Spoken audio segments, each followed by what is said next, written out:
It's just gonna be me here alone. Oh, we got some people joining. Bella, look. Got people looking at us. Say hi. I don't want to be in it. Get lower.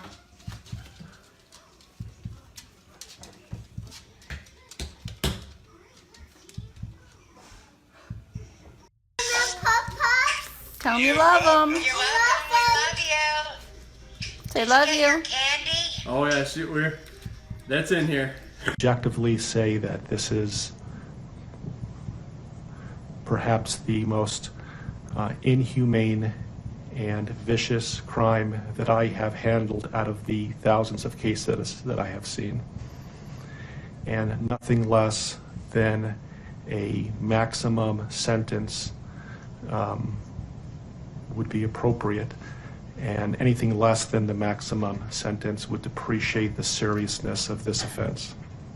Deputies, I would respectfully ask that you take this defendant into custody and have him serve the rest of his life in the Department of Corrections.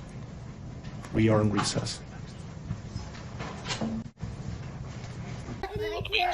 I don't want him to really go in the ocean. I mean,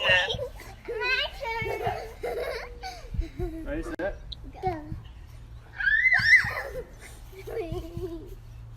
Ready, set.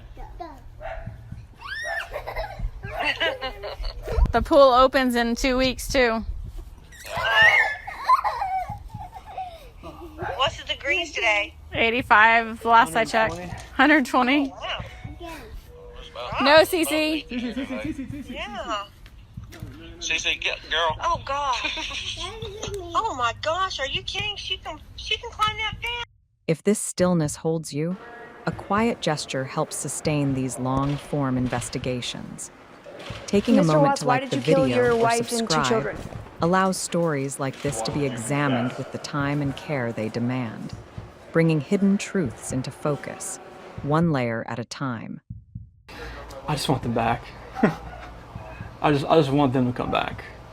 And if they're not safe right now, that's what's tearing me apart. Because if they are safe, they're coming back. But if they're not, this has got to stop. Like, somebody has to come forward.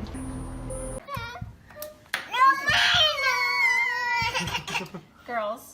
Oh, CC Girls. Bella. Okay, you want chocolate? No chocolate? If you want chocolate, you just get this bowl. You want this one? Bigger one? We're gonna go. I love you too. This is the morning. This is why I love and I thrive. Position of trust with respect to the victim in violation of Colorado Revised Statutes 18-3-102, subsection 1, subsection F. Do you understand?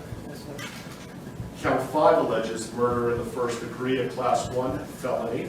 It alleges that between and including August 12, 2018 and August 13, 2018, Christopher Lee Watts unlawfully, feloniously, and knowingly caused the death of Celeste Watts, a child who had not yet attained 12 years of age, and the defendant was in a position of trust with respect to the victim in violation of Colorado Revised Statutes 18-3-102, subsection 1, subsection F. Do you understand? Yes, sir. With regard to these first 5 counts, the minimum sentence that the court could impose if convicted is life imprisonment in the Colorado Department of Corrections, and the maximum sentence is death. Do you understand? Yes, sir. Let me also point out that pursuant to Rule 32.1 of the Rules of Criminal Procedure. Uh-oh.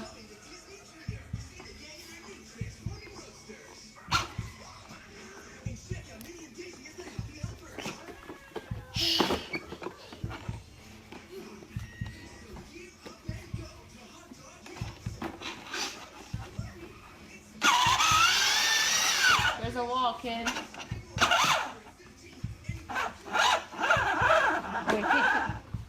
Wait, let go of the gas. Watch out, Bella.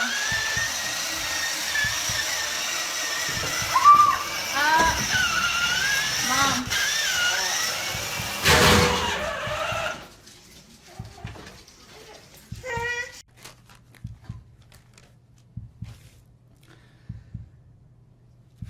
like to say to the courts that Shannon, Bella, and Nico are loving, caring people. They love life. They love being around people who love them. They always had good times. This is the first time they went to the beach this year, and they loved it. But God only knows what happened that night. Life will never be the same without Shannon, Bella, and Celeste and Nico. Had all their lives to live. They were taken by a heartless one. This is the heartless one, the evil monster, who dare you take the lives of my daughters Shannon, Bella, Celeste, and Nico. I trusted you to take care of them, not kill them. And they also trusted you. The heartless monster, and then you take them out like trash. You disgust me. They were loving and caring people. You may have taken their bodies from me, but you will never take the love they had from me. They loved us more than you will ever know, because you don't know what love is. Because if you did, you would not have killed them. You monster, thought you would get away with this. I don't know how. The cameras do not lie. You carry them out like trash of the house. Yes, I seen the videotape. You buried my daughter Shannon and Nico in a shallow grave, and then you put Bella and Celeste in huge containers of crude oil. You heartless monster. You have to live with this vision every day of your life, and I hope you see that every time you close your eyes at night. Oh, I forgot. You have no heart or feelings or love. Let me tell you something. I will think of them every day of my life, and I love them every day of my life. Prison is too good for you. This is hard to say, but may God have mercy on your soul. I hope you enjoy your new life. It's nothing like the one you had out here. May the courts have no mercy on you. It's hard every day. It hurts in so many ways. I have heard people say that you're not a monster. No, you are not. You're an evil monster. Thank you. Love you, Shannon, Bella, and Nico. Love you, Pop and Dad. And one other thing. And Shannon says she is super excited for justice today. Thank you, Your Honor. Thank you, sir. Cece, play patty cake on Daddy's head. Yeah, she's gripping it right now. Cece, play patty cake on Daddy's head. Go whack a daddy. Don't do that, Cece. Don't do it. Someone's got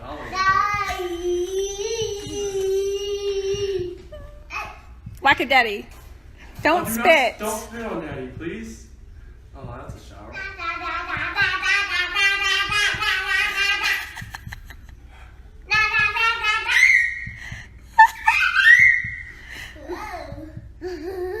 Careful, Bella, don't fall, okay? Whack a daddy. Whack a daddy. One more time, Daddy. Whack a daddy. Whack.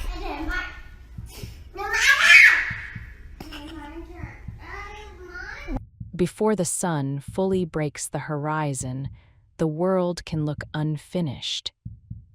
In the flat, quiet stretch where the suburbs give way to service roads and industrial lots, there is a kind of silence that does not feel natural. The air sits heavy, carrying the faint, oily bite of machinery and heat-soaked metal even at that hour. In the distance, the tall shapes of tanks and piping stand like blunt monuments, their outlines barely separating from the sky. A lone set of headlights crawls over gravel, then another. The beams sweep across weeds and dirt, across a gate, across the edge of a place people do not visit unless they have a reason. The ground here is not meant for tenderness. It is meant for extraction. It is meant to be used and left. And yet, in this hard, utilitarian landscape, something has been placed where it cannot belong. Something that does not match the purpose of the land. Something that turns the morning into an accusation even before anyone understands what they are looking at. There is a sense, almost physical, that the day has already been decided.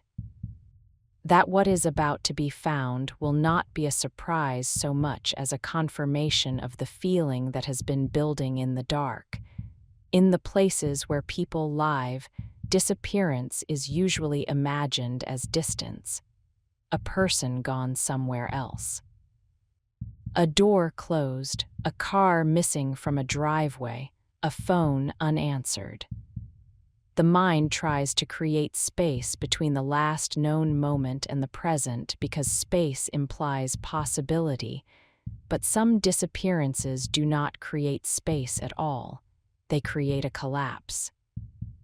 They fold the world inward until everything points back to a single home, a single morning, a single man standing in a well-lit kitchen, telling a story that sounds like a story.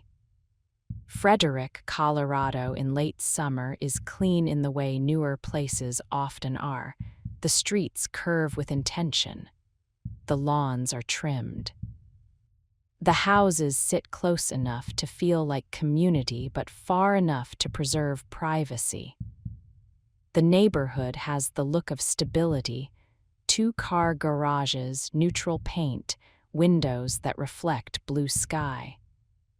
There are parks where the grass is always mowed, sidewalks wide enough for strollers, and the steady rhythm of commuters leaving early and returning late. It is the kind of place where the most noticeable disruptions are seasonal: the first snow, the first heat, the first day the school buses appear again. On one side of the neighborhood, beyond the last line of homes, the land opens. Fields and open lots run out toward the horizon, interrupted by the infrastructure that makes modern life possible and invisible at the same time. Roads, power lines, sites where energy is stored and moved and measured. Most residents do not think about those places. They pass them in the periphery of their lives, a blur beyond the windshield. On a Monday morning in August of 2018, the clean order of that neighborhood is interrupted not by weather but by absence. A house remains closed and still when it should not be. The patterns that anchor ordinary life, the movement inside, the sound of a garage door, the small signs that a family is awake, do not appear. The stillness is not dramatic. It is worse than dramatic.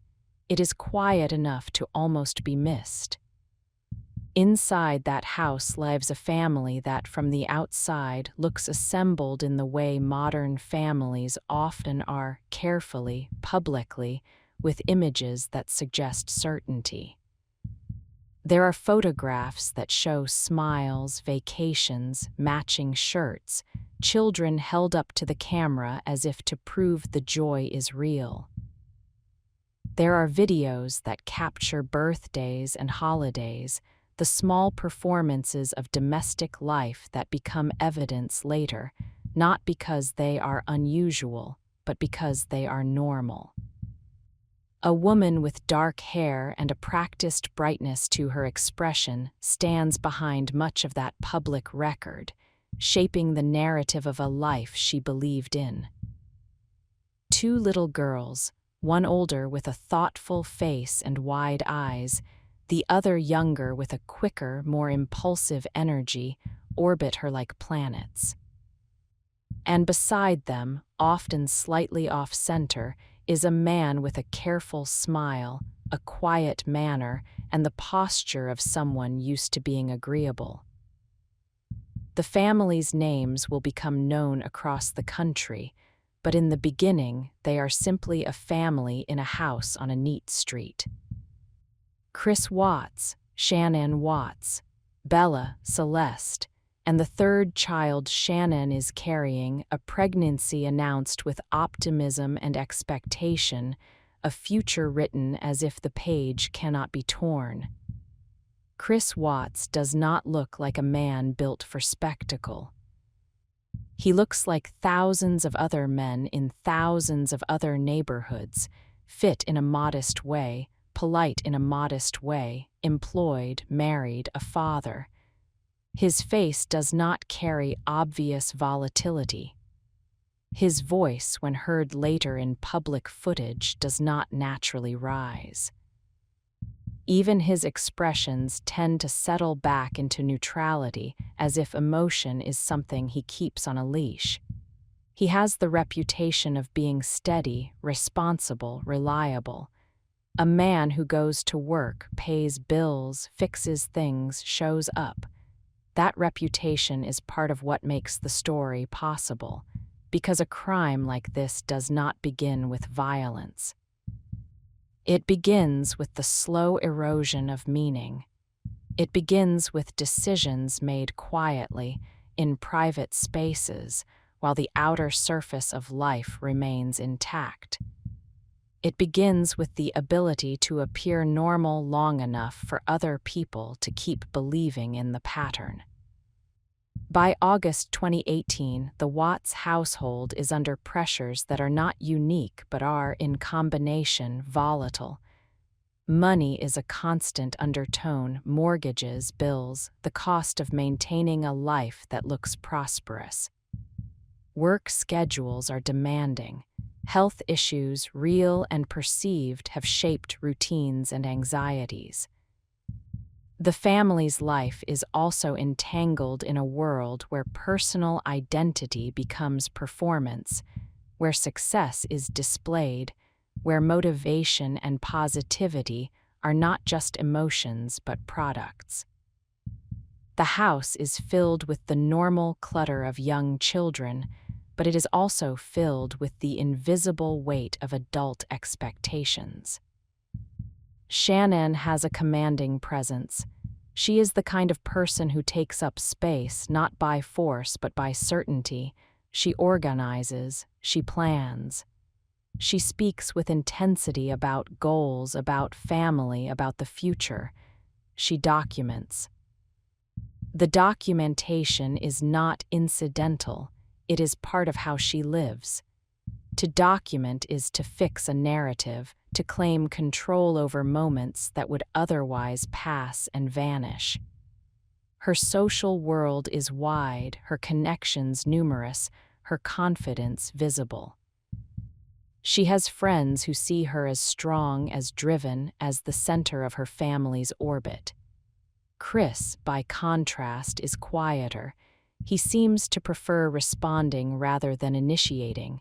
In a partnership like that, the division can look functional. One person directs, the other supports. From the outside, it can look balanced, even admirable. But balance can be an illusion when one side is simply yielding, storing resentment in a place no one can see. In the summer of 2018, something in Chris shifts. It does not announce itself with a dramatic rupture. It appears in small changes: new attention to fitness, weight loss, the tightening of his body into a shape that looks newly chosen rather than inherited. There is a subtle change in his energy, in how he carries himself. He begins to cultivate a different version of his life, one that feels separate from the responsibilities that have defined him. At his workplace, he meets a woman who is not part of his family's established world. Nicole Kessinger enters the story not as a stranger in a dark alley, not as a shadowy figure, but as a coworker in a modern office environment, someone who, like Chris, moves through the ordinary structures of adult life.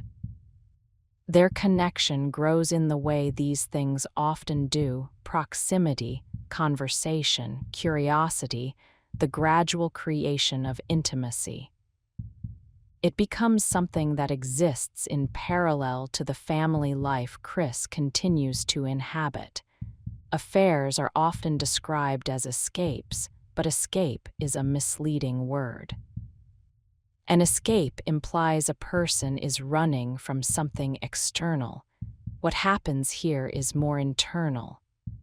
Chris begins to build a separate reality, one in which he is no longer defined by being a husband and father, but by being desired, unburdened, newly alive. In that reality, the constraints of his existing life are not challenges to navigate, they are obstacles to remove. While this parallel reality grows, the original one continues as if it does not know it is dying. Shannon travels for work. She visits family. She plans for the baby. She tries, in the way many spouses do when they sense coldness but do not yet understand its shape, to pull her marriage back toward warmth.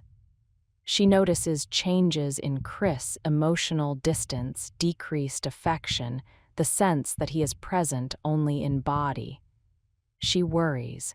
She presses for answers. She attempts to find the cause. The responses she receives are not dramatic enough to clarify the situation. They are vague. They are incomplete. They create a fog where clarity should be. And in fog, people tend to assume the safest explanation: stress, exhaustion, temporary disconnection. The mind resists the idea that a marriage can quietly become something else without warning. In the days leading up to the disappearance, Shannon is away on a business trip in Arizona. It is the kind of trip that should be mundane: flights, hotel rooms, meetings, the small exhaustion of travel. But for her, it carries an extra layer of unease. She is pregnant. She feels her marriage slipping. She is returning to a home that should be her anchor but no longer feels stable. Chris stays behind with the children. The routines continue: daycare, meals, bedtimes. To anyone watching from a distance, it still looks like family life. But beneath routine, the atmosphere is changing. There is a tightening of decisions, a narrowing of possibilities. Chris is no longer living inside the same emotional contract as his wife. He is calculating, even if the calculations are not spoken aloud. The night Shannon returns is late. The hours are after midnight.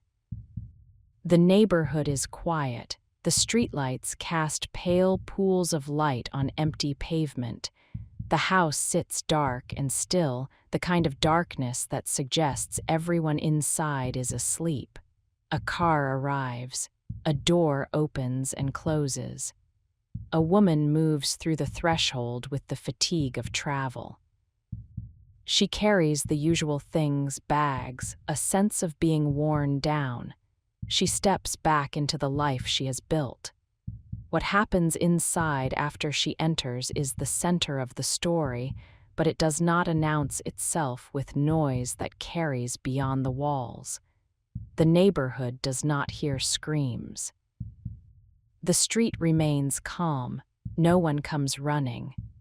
The house holds its secrets in the way houses always do, absorbing the worst moments of human life into drywall and carpet and closed doors. By morning, the patterns are broken. Shannon does not respond to messages. She does not appear for scheduled activities. The children do not arrive where they are expected. A friend becomes concerned, then alarmed in the way a person does when a loved one's silence feels wrong. Concern turns into action. The friend goes to the house. The friend notices the car. The friend notices the quiet. The friend notices that something that should be obvious is missing: movement. The front door becomes a boundary line between normal life and the unknown. Inside, there are signs of presence: shoes, belongings, the lived-in clutter of family life, but the people themselves are absent, a purse left behind. A phone not carried. The small, ordinary objects that are usually extensions of a person's body remain in place as if their owner stepped out for a moment and forgot them.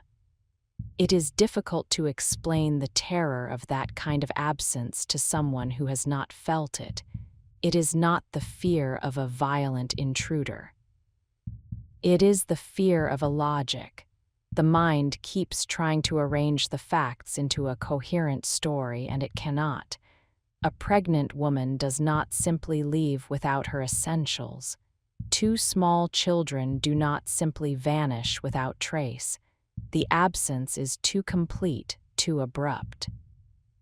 Chris Watts is drawn into the center of that absence not because he looks guilty, but because he is the one still physically accessible. He appears at the house. He moves through rooms that now feel unfamiliar. He speaks in calm tones, his face composed, his body controlled. He presents himself as a worried husband and father. He gestures toward the possibility that Shannon might have left voluntarily, that she might have taken the children elsewhere, that there is an explanation that does not involve catastrophe. But the objects inside the house argue against that explanation. The quiet argues against it. The way the morning unfolds argues against it. Soon, the outside world enters the home. The driveway fills with vehicles. The street that is usually empty during work hours becomes crowded with people moving with purpose. The neighborhood watches from windows and doorways, drawn by the gravitational pull of something terrible. The home becomes a scene, not a private space, not a place of family life, but a place being examined, interpreted, reconstructed. And Chris, standing within that transformation, must perform a role he has not practiced, the man at the center of a crisis who must appear devastated without losing control.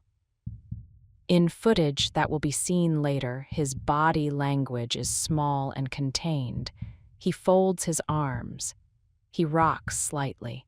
He avoids certain lines of sight. His expressions flicker and settle as if he is selecting them rather than feeling them. His voice remains measured. He uses the language of uncertainty, of hope, of confusion. He insists on the idea of return, on the idea that his family is somewhere out there and will come back. But behind the performance, time is moving in only one direction. Because the question is not where Shannon and the children went. The question is how far a man can travel away from the life everyone thinks he is living while still standing in the center of it, wearing the same face. The search begins close to home, as searches always do. Rooms, closets, neighboring streets, the edges of fields, every place a frightened mind can imagine a person might be, confused, hiding, injured. The logic is desperate. The desire to find a benign explanation is strong because the alternative is unbearable. Yet, even in the earliest hours, there are small disturbances in Chris's account of the morning, not in the dramatic way of a confession, but in the subtle way of mismatched details, the timeline of his movements, the sequence of routine tasks, the reasons he gives for certain actions. The shape of his story does not settle smoothly. It shifts almost imperceptibly as if it has not been fully built. In a neighborhood built for visibility, there are cameras. Doorbell cameras, security cameras, the quiet watchers of modern life. They record what people do not notice in the moment. They capture movements that become crucial later not because they are obviously criminal, but because they are precise. On one camera, a view of Chris's driveway shows his truck backed into position early in the morning in a way that is unusual. The angle of the vehicle, the time. The fact that it happens when the rest of the street is still, the way his body moves between the garage and the truck, the length of time, the repeated trips, the sense that he is loading something though the camera cannot define what. The footage becomes a kind of silent testimony. It does not speak, but it suggests. It creates a shape around the unknown. Inside the home, the girls' blankets are found. Their favorite things are left behind. The bed has signs of use. The domestic normality remains while the people are gone. The effect is haunting, evidence of life without life itself, and all the while, Chris remains present. He stays available, cooperative, controlled. He makes himself the face of a missing family, the husband searching, the father pleading for return. He appears before cameras later, standing in daylight, speaking about love and worry with the steady demeanor of a man trying to hold himself together. But even as he performs concern, there is a faint, unsettling mismatch between the situation and the emotional weight he seems to carry. It is not that he appears calm, some people do in crisis. It is that the calm feels managed. As if panic is something he knows how to imitate, not something he is experiencing. In cases like this, the first hours matter, not because they always produce answers, but because they establish the reality that will follow. They set the direction of attention. They create the public narrative. They decide who is seen as victim, who is seen as helper, who is seen as suspect. Chris Watts, in those first hours, is still allowed to be a husband searching for his wife. He is still allowed to be a father waiting for his children to come home. The world has not yet turned on him. The neighborhood has not yet learned what it will learn. The cameras have not yet become evidence. The open land beyond the houses has not yet become a focal point. But there is a problem that cannot be talked away. Shannon's life is not the life of a person who disappears quietly. She is connected. She is communicative. She leaves trails, messages, calls, appointments, plans. Her absence is not just physical, it is behavioral. It breaks a pattern so sharply that it creates its own kind of certainty. And in the days before, there were signs that the marriage had become strained. Not in a way that predicts violence, but in the way that predicts rupture. People close to Shannon sense it. The emotional temperature has dropped. The affection has become inconsistent. The sense of partnership has become unstable. These are the kinds of details that matter later, when investigators and observers try to understand how a family can vanish without leaving the home. The narrative begins to narrow. Chris's phone records, movements, and workplace connections become relevant. His routine that morning, his reason for going to a specific job site, his schedule, the way his day aligns too neatly with the absence at home. These things begin to take on the shape of a frame. In the oil and gas fields where Chris works, there are sites with names that sound like coordinates rather than places, battery locations, tank farms, remote installations.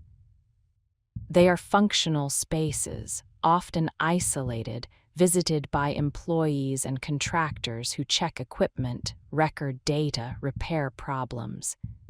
They are not designed to be searched by families or neighbors. they are designed to be ignored. Yet this is where the story has already gone long before the world knows to look. A man can move a great distance in a short time when the roads are open and the hour is early. He can drive past sleeping neighborhoods, past empty intersections, past the ordinary beauty of a Colorado morning, and arrive at a place where the land is quiet enough to swallow almost anything. And the land does not protest. As the day progresses, the investigation begins to collect small, hard pieces of reality, a timeline that must be built, a set of movements that must be verified. The absence becomes less mysterious and more pointed. The focus shifts from searching for a missing family to understanding how they could have vanished so completely. Chris continues to stand at the center of this growing focus, offering explanations that attempt to widen the field of possibility. The suggestion that Shannon left with the children, the implication that she might have gone to a friend's house or fled because of marital conflict or taken time away. The story he offers is not impossible in abstract, but it becomes increasingly incompatible with the physical facts inside the home. The home does not show signs of planned departure. The phone is left behind. The car remains in the garage. The medications, the purse, the daily essentials remain where they would not be if a pregnant woman chose to leave. And the neighborhood's cameras have already captured something that cannot be unseen. Soon, the pressure that builds around Chris becomes visible in small cracks, a tightening around the mouth, a slight change in posture, the way he answers questions with a beat too much calculation. He is still composed, but composition under scrutiny requires energy, and energy drains. He is a man trying to keep two realities alive at once, the reality he wants to inhabit and the reality the world is forcing him to face. The days that follow will be filled with movement, searches, analyzes, the slow assembly of evidence. But in the beginning, everything hinges on a simpler, darker truth. A family can disappear in broad daylight in a tidy neighborhood without a scream heard through the walls, if the person who destroys them is the person trusted to keep them safe. And somewhere beyond the clean streets of Frederick, beyond the lawns and sidewalks, in the industrial hush of a work site where the earth is disturbed and the air smells faintly of crude, the morning waits with its answer held close to the ground. The morning waits with its answer held close to the ground. What begins next is not a single dramatic revelation, but a tightening. The world that had been wide with possibilities, she could be anywhere, they could be anywhere, starts to contract as the ordinary details of modern life are pulled into alignment. A family cannot vanish cleanly when every movement leaves a faint residue. Doors register when they open. Phones record when they wake. Vehicles trace their routes. Messages appear and disappear in patterns that can be compared against the stories people tell about themselves.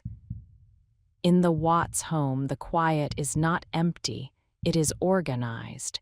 The bed upstairs shows that the night was lived in. The children's rooms hold the stillness of interrupted routine.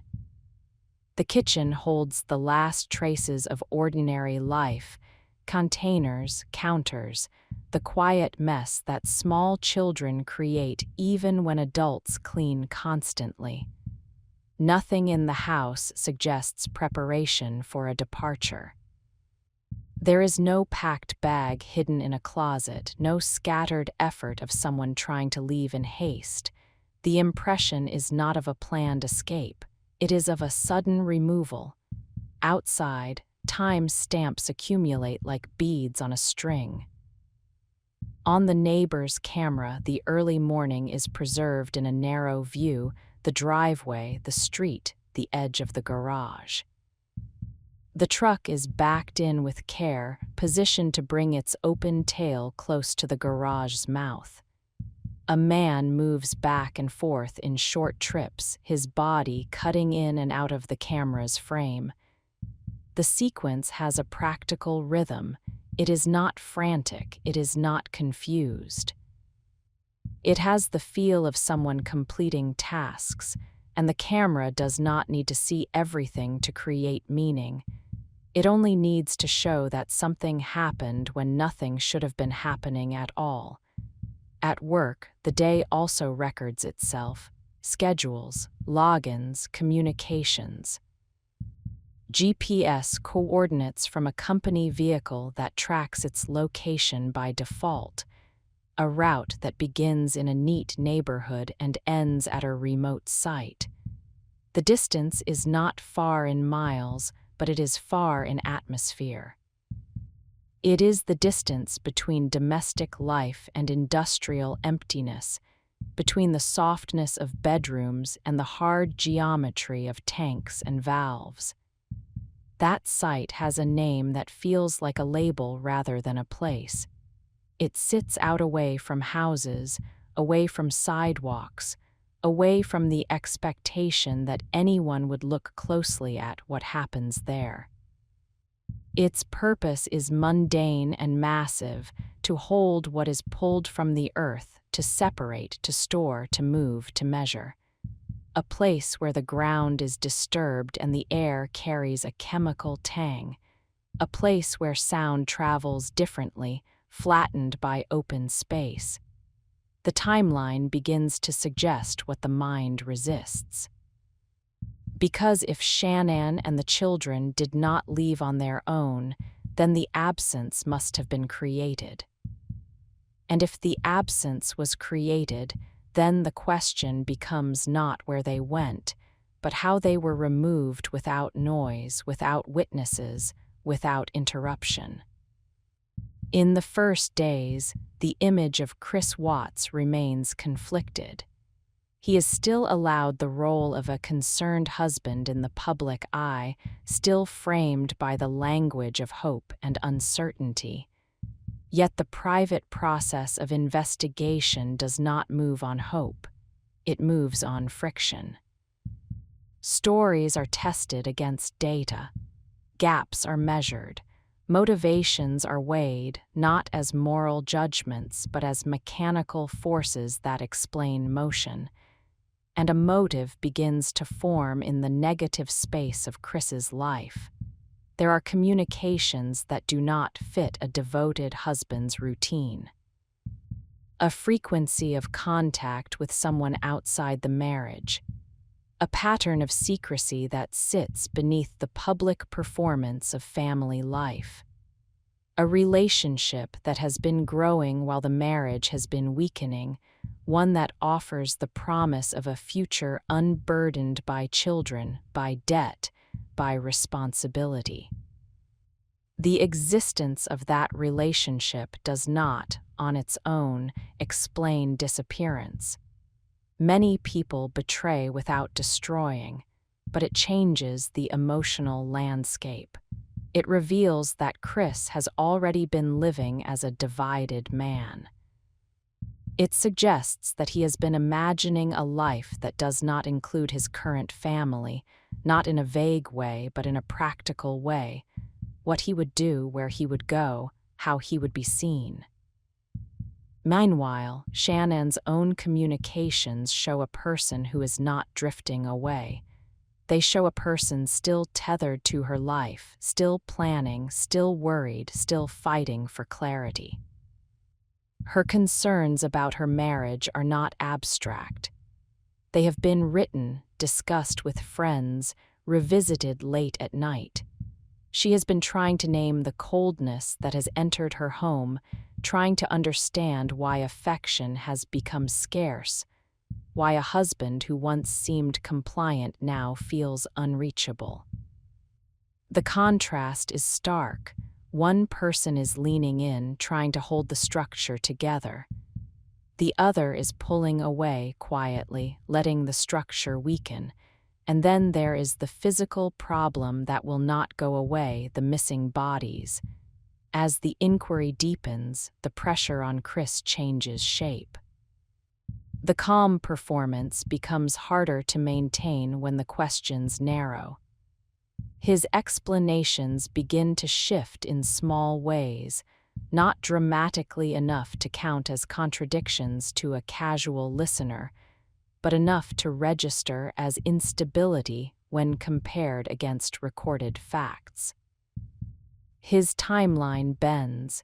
His assumptions about where Shannon might have gone do not match the known patterns of her life.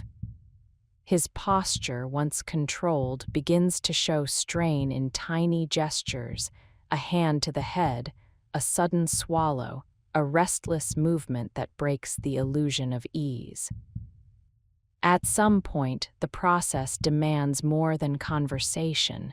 It demands measurement. The modern world has ways of testing the body's relationship to truth, of measuring stress and response, of looking for the physiological turbulence that lies beneath a composed face. Chris submits to that process. He sits in a controlled environment where his body is monitored, where his answers are recorded not only as words but as reactions. The result is not framed as a moral verdict. It is framed as a signal. The story he is telling is not stable inside him. That signal changes everything. Because once the story collapses internally, it begins to collapse externally. The wall between performance and reality thins. The role of concerned husband becomes harder to inhabit when the evidence has already walked past it. In the hours that follow, the fractures widen. Chris's demeanor shifts from controlled to brittle. His statements become less confident.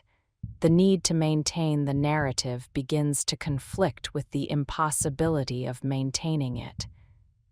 There is a moment, inevitable in retrospect, when the weight becomes too heavy to hold with posture alone.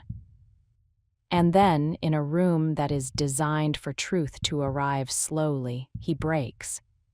The first version of what he offers is not the full truth. It is a partial truth shaped like an excuse, a story crafted to make him less monstrous. In that version, the violence is displaced. Responsibility is redirected. The horror is framed as reaction rather than intention. But even that version cannot stand for long because partial truths in this kind of case do not resolve the physical reality. They only reshape it. The physical reality remains a pregnant woman, 2 small children, a house left behind, a vehicle route that leads to an isolated work site. So the process continues and the truth becomes less negotiable. It presses forward, not as a moral demand but as a structural necessity. The world needs bodies. It needs locations. It needs a coherent account that matches the facts. What follows is an unraveling that feels both sudden and long delayed. The truth, when it arrives, does not come as a cinematic confession. It comes as a sequence of admissions, each one making the next inevitable. Shannon did not leave on her own. The children did not wander away. The absence was manufactured. In the private interior of that admission, the house becomes a crime seen not only in a legal sense but in a psychological sense.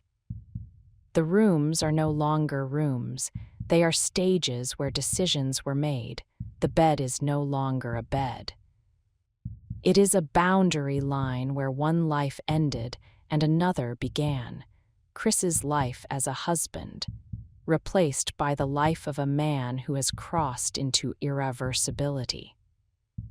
The account of Shannon's death is described later in clinical reconstructions and filings, but the essential shape is simple and unbearable. She came home exhausted and pregnant, and in the same house where she had built a life, she was killed by the person who had promised to protect her. There is no need for graphic detail. The atrocity is in the setting. The violence is not just what happened, it is where it happened. A home, meant to be the safest place, becomes the place where safety is erased. And then there are the children. In the public imagination, the children are often remembered through the videos that were posted before everything collapsed. Small voices, bright faces, the restless sweetness of young life. But in the reality Chris created, they become logistical problems to solve. After Shannon is killed, he moves through the morning with the same practical rhythm the neighbor's camera captured. He loads his truck. He positions it carefully. He drives away before the neighborhood fully wakes.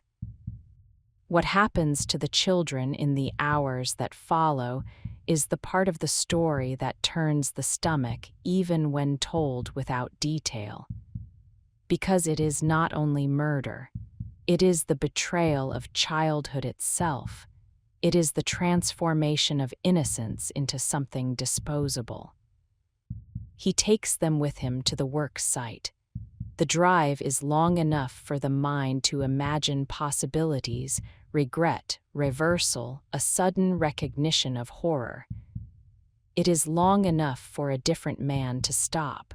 It is long enough for a different man to turn around, but he does not turn around. At the site, the land and machinery offer concealment. The structures are not designed to hide bodies, but they can. They are large, sealed, and rarely inspected by anyone outside routine maintenance. They are remote enough that there is no casual traffic, no passerby who might notice something wrong. Shannon's body is placed in a shallow grave, not deep, not hidden with care, a grave meant to be quick, meant to be enough. In the hard ground near the tanks, beneath open sky, she is left as if her existence can be reduced to inconvenience. The children are placed in the tanks. Even in a restrained telling, that fact carries its own coldness. It is not only the act itself, it is the choice of method. The tanks are designed to hold crude oil and related materials, to contain what is dark and volatile. To place children there is to treat them as waste. It is to erase them not only from life but from dignity. When the admission reaches this point, the investigation becomes a recovery. The route to the site is followed. The coordinates are matched. The quiet industrial landscape that looked merely utilitarian in the early morning becomes something else entirely. The tanks are no longer equipment. They are containers of the unimaginable. The ground is no longer dirt. It is a place where a woman was hidden under the thinnest cover, as if the earth itself could be asked to participate in the lie. The recovery process is slow, careful, and grim. It is the kind of work that changes the people who do it, even when it is done without fanfare, even when it is done in silence. A grave is opened. A body is brought back into the world of the living, not alive, but no longer hidden. Shannon is found first. Her pregnancy, once a symbol of future, becomes a detail in the tragedy. The child she carried, named in hope before he was born, is lost with her. The future that was supposed to arrive in a few months ends in a patch of disturbed dirt beside industrial equipment. Then comes the realization that the children are not in the ground, and the search, now guided by a confession, moves to the tanks. The act of retrieving them is not dramatic in the way television would frame it. It is procedural. It is mechanical. But beneath procedure, there is a kind of human horror that procedure cannot soften. The tanks must be opened. The contents must be managed. The small bodies must be brought out of places they never should have been. The world must look at what was done, because looking is part of stopping the lie from becoming permanent. When Bella and Celeste are recovered, the case becomes something heavier than even murder. It becomes an emblem of a particular kind of annihilation, the annihilation of a family by the person inside it, the destruction of what people assume is untouchable. From that moment, the public narrative shifts completely. The husband who stood in his driveway and seemed lost becomes a perpetrator. The quiet man with the careful smile becomes the center of a story that the country cannot reconcile with his face. The images that once looked like proof of happiness become, instead, artifacts of a life that was already cracking behind the camera. The affair that had been a private escape becomes part of the map that explains his decisions. The financial strain becomes part of the context. The emotional detachment becomes part of the progression. But none of it explains the final choice in any satisfying way, because explanation is not absolution, and because human beings want a reason that feels proportional to the outcome. Here, there is no proportionality. There is only a man who wanted out and a family that became the price. In the days after the recovery, the house in Frederick becomes an empty shell with a different kind of silence. The neighborhood returns to its clean routines, but the knowledge remains, embedded in the street like something that cannot be paved over. People drive past that house and feel the air change. They look at the windows and imagine the last night, the last morning, the last moment the family was seen alive. And Chris Watts, now contained by the system that holds people after they have crossed the line, begins to shift his story again. Not toward innocence, innocence is no longer possible, but toward versions of responsibility. He offers accounts that change in emphasis, that adjust the placement of blame, that reveal the fluid nature of his self-preservation even after everything is known. The truth is present, but it is surrounded by distortions that seem designed to preserve whatever remains of his internal image of himself. The case, however, no longer depends on his narrative. It has the bodies, it has the route, it has the digital trail, it has the evidence that locks the timeline into place. What remains is the slow movement of the legal process, the transformation of private horror into formal charges and court dates and documents.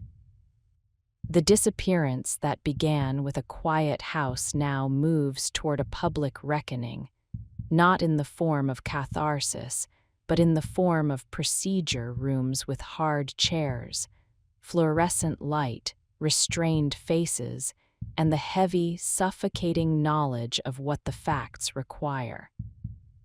And somewhere within that coming process, the story will shift again, from the question of what happened to the question of how a man lives with what he has done when there is no longer any escape, only time.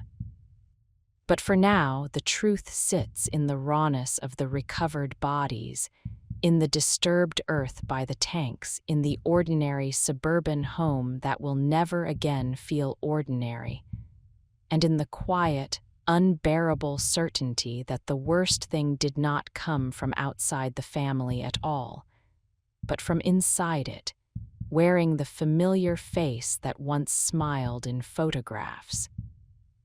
Wearing the familiar face that once smiled in photographs. After recovery, the case loses its uncertainty, but it does not lose its weight. In fact, certainty adds a different kind of pressure. When a disappearance remains unresolved, the mind can still move in circles, still bargain with alternate explanations. Once bodies are found and the mechanics of concealment are understood, the story can no longer float. It becomes anchored. The public shifts from searching to absorbing. The system's involved shift from gathering to formalizing. And the person who was once framed as a worried spouse becomes, in paperwork and procedure, the central subject of a homicide investigation with multiple victims. The home in Frederick remains physically the same: walls, doors, rooms arranged for family life, but its meaning is altered permanently. The stairs, the hallway, the bedrooms, the kitchen counters where small hands once reached for snacks, all become points on a map that people cannot stop tracing. In communities like this, the architecture is designed for continuity. Nothing is meant to be singular. Houses are built in repeating patterns, designed to look like one another, to blend, to reinforce the idea that everyone is living some version of the same stable story. When something breaks that story, the neighborhood keeps its shape, but it loses its innocence. Routine continues, but it does so under the shadow of a new awareness. Danger does not always arrive from the outside. Chris Watts is taken from the center of that neighborhood and placed into environments built for containment. The transition is abrupt in physical terms, but not in psychological terms. The psychological shift began earlier, long before anyone outside his home recognized it, in the private narrowing of his life into a single objective. Now the objective is gone, replaced by the reality of consequence. In custody, the atmosphere around him changes. There is no longer a need for performance aimed at neighbors or cameras. The environment is stripped of the domestic backdrop that once helped him appear normal. Concrete replaces carpet. Fluorescent light replaces soft lamps. The ordinary objects that made him look like a husband and father are removed, leaving only a man with a name, an identification number, and a set of charges that cannot be softened by tone. The legal process that follows is not built for emotional understanding. It is built for classification. The lives lost are translated into counts. The acts are translated into statutes. The narrative becomes formal first-degree murder, unlawful termination of pregnancy, tampering. Words that sit flat on paper, unable to carry the full dimension of what they represent. This flattening is part of how the system functions. It cannot process grief at full scale. It can only process facts at legal scale. Yet even within that mechanical framework, the human weight bleeds through. The case draws attention far beyond Colorado. It spreads because it is comprehensible at the surface. Suburban home, missing family, husband at the center, and incomprehensible underneath. Children erased by the person they trusted most, a pregnant woman killed in her own bed, concealment carried out with grim practicality. People are drawn to it not only by horror, but by the unsettling familiarity of the setting. It is the kind of story that makes viewers look at their own quiet streets and feel a faint shift in the air. As days turn into weeks, the immediate chaos of search and recovery gives way to something slower and more consuming: documentation. Evidence is cataloged, devices are analyzed, timelines are rebuilt with increasing precision. Movements are matched to data points. Messages, calls, and location information become threads that are pulled until they reveal the full weave. The relationship Chris had been cultivating outside his marriage becomes part of that weave. It is not treated as spectacle in the investigative sense. It is treated as context, an element that helps explain motive, behavior, and decisions. Records show contact and planning that do not align with the narrative of a man trapped by circumstance. They align instead with a man actively building a second life while still inhabiting the first. Financial details also come into sharper focus. Not as a moral judgment about debt or spending, but as pressure, numbers that shape options, that create stress, that make fantasies of escape more attractive. The dream of starting over rarely exists without some imagined erasure of what came before, and in this case, erasure becomes literal. Then there is the public record of Shannon's life, left behind in images and posts. In the aftermath, those images are viewed differently. Smiles become questions. Family moments become artifacts.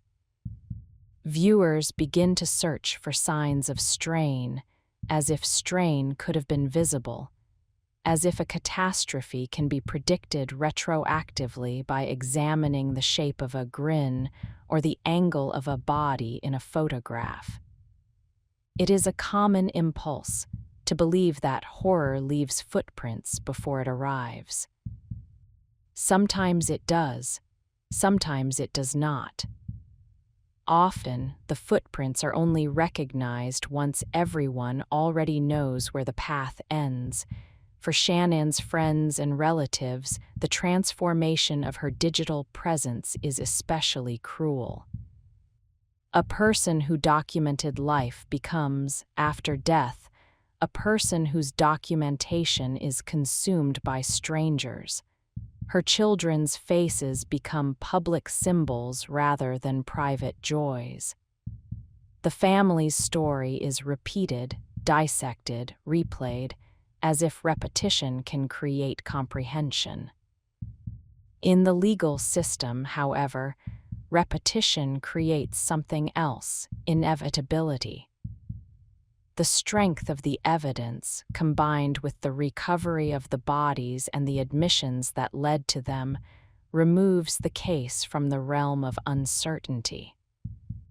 A trial becomes less about discovering what happened and more about formalizing a sequence of events already established. That changes strategic calculations. It changes how quickly the case moves toward resolution. And resolution in this context does not mean closure. It means an ending to a particular phase, the ending of doubt, the ending of speculation about whereabouts, the ending of the public search. What it does not end is the reality of what occurred. It does not end the questions that keep cycling in the minds of those left behind. It does not end the quiet horrors that live in small details: a child's blanket left on a bed, a stroller that will never be used again, a nursery that was being prepared for a baby who will never arrive. Eventually, Chris Watts enters a plea. The decision removes the prospect of a public trial with witnesses, exhibits, and extended public narrative. It compresses the legal story into a series of hearings and documents. In procedural terms, it is efficient. In emotional terms, it concentrates grief into specific days and rooms. When sentencing arrives, it does not arrive with theatricality. It arrives with a kind of institutional gravity. The building is not designed for comfort. The corridors are built for movement and control. The courtroom is built for order. Wood, seals, flags, benches arranged in an architecture of authority. The air itself feels different, as if the room has absorbed decades of human crisis and now carries that residue forward. People fill the seats with faces that look older than they should, as if time has accelerated since August. There are family members whose posture is rigid, whose hands remain clenched or folded, as if the body is trying to hold itself in place. There are moments when grief appears as stillness rather than tears, a kind of frozen concentration on the fact that this is real, that the person responsible is in the room, that the legal system is about to translate loss into a sentence. Chris enters under guard. The environment shapes him. He is no longer framed by a driveway or a neat kitchen. He is framed by institutional control. His clothing is plain. His movements are guided. The room looks at him with a focus that is difficult to describe because it is not a single emotion. It is attention charged with too many things at once: disbelief, anger, exhaustion, a need to understand, a need to finalize. The procedure is formal. Papers are read. The names of victims are entered into the record with the same careful cadence the system uses for any case, even when the case is not like any other. The sentence, when imposed, is heavy in its simplicity. Life terms without the possibility of parole. Additional time stacked on top of life, numbers meant to reflect multiple acts, multiple victims, multiple dimensions of wrongdoing. The system cannot restore anything. It can only ensure that the person responsible will not return to ordinary society. In the room, the weight is visible. Not as sound, not as speech, but as bodies reacting to the reality of permanence. A mother's shoulders collapsing forward, a father sitting unmoving as if motion would cause fracture. Hands covering faces. Eyes fixed on the floor, on the bench, on a point that offers relief from looking directly at what cannot be changed. Even without words, the grief fills the space. The courtroom becomes a container, briefly holding the concentrated pain of several families at once: Shannon's relatives, the children's relatives, people who knew them personally, and those who came to witness the end of the legal process. For a short time, everyone is in the same room with the person who caused the absence, and the law does what it can do. It draws a line, marks a boundary, closes a door. After sentencing, the case moves into a different phase, quieter but not less significant. Chris Watts is transferred through correctional systems, placed into facilities designed to hold high-profile offenders securely. His name continues to circulate in public discourse, but his body is removed from public view. He becomes a figure behind walls, living in routines dictated by containment, counts, meals, lights, controlled movement. Outside, Shannon and the children remain present in a different way, through memorials, through photographs, through the ongoing need of the living to keep a connection with those who are gone. The house in Frederick eventually changes hands, but its address remains fixed in public memory.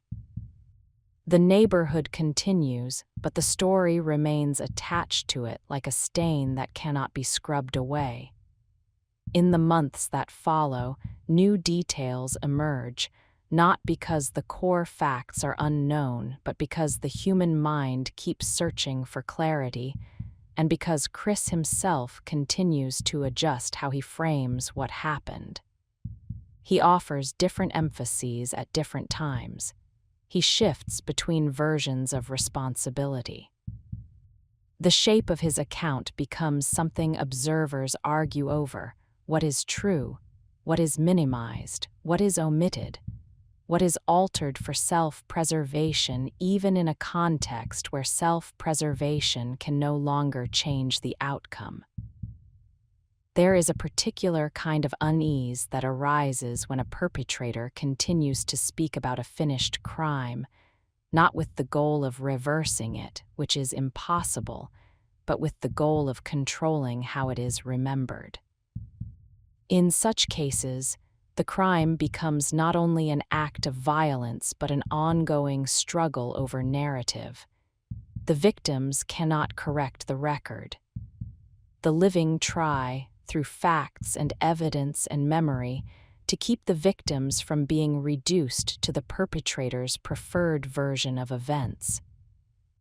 In this case, the evidence remains the anchor, the digital trail.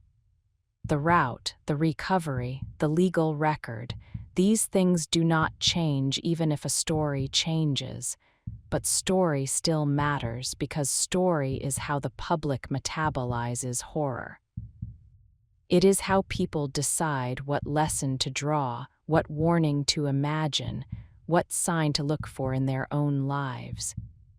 The sign, in this case, is not a dramatic outburst. It is a slow internal withdrawal that can look, from the outside, like fatigue or stress. It is a man becoming emotionally absent before he becomes physically destructive. It is the quiet cultivation of a secret life, the narrowing of empathy, the translation of family members into obstacles. It is the gradual replacement of a shared future with a private plan. And that plan, once carried out, leaves behind a peculiar emptiness in the public mind, the sense that the scale of the outcome is out of proportion with the visible personality of the person who caused it. People want a face that looks like the act. They want a villain shaped like their fear. Instead, they are left with the ordinary, a man who blended into a neighborhood designed for blending, who moved through daily routines until the day he turned routine into cover. Time passes, but the case does not settle. It remains active in collective memory because it is repeatedly returned to, re-examined, retold. The images of Shannon and the girls remain vivid because they were recorded so often in life. Their laughter, their movement, their expressions, these are not reconstructed later. They are preserved. That preservation intensifies loss because the viewer can see what was taken with a clarity that older cases rarely provide. In the quiet world beyond the public fascination, the most enduring reality is simpler and heavier. Parents wake up in rooms where their daughter should be. Grandparents live with the absence of small feet running down hallways. Friends carry the echo of messages they will never receive again. Ordinary days become threaded with reminders, an aisle in a store, a holiday date, the sight of a child with the same hair color, the same age, the same shape of face. And somewhere behind walls, Chris Watts lives in the long aftermath of his own decisions in a time that does not hurry, in a system that reduces life to repetitive structure. The excitement of the secret life he once pursued evaporates into monotony. Whatever future he imagined becomes irrelevant. What remains is the permanence he created, permanence for himself and permanence of absence for everyone else. The case, in its final legal form, appears resolved. But resolution is only a procedural endpoint. It is not the end of the story's movement through human minds.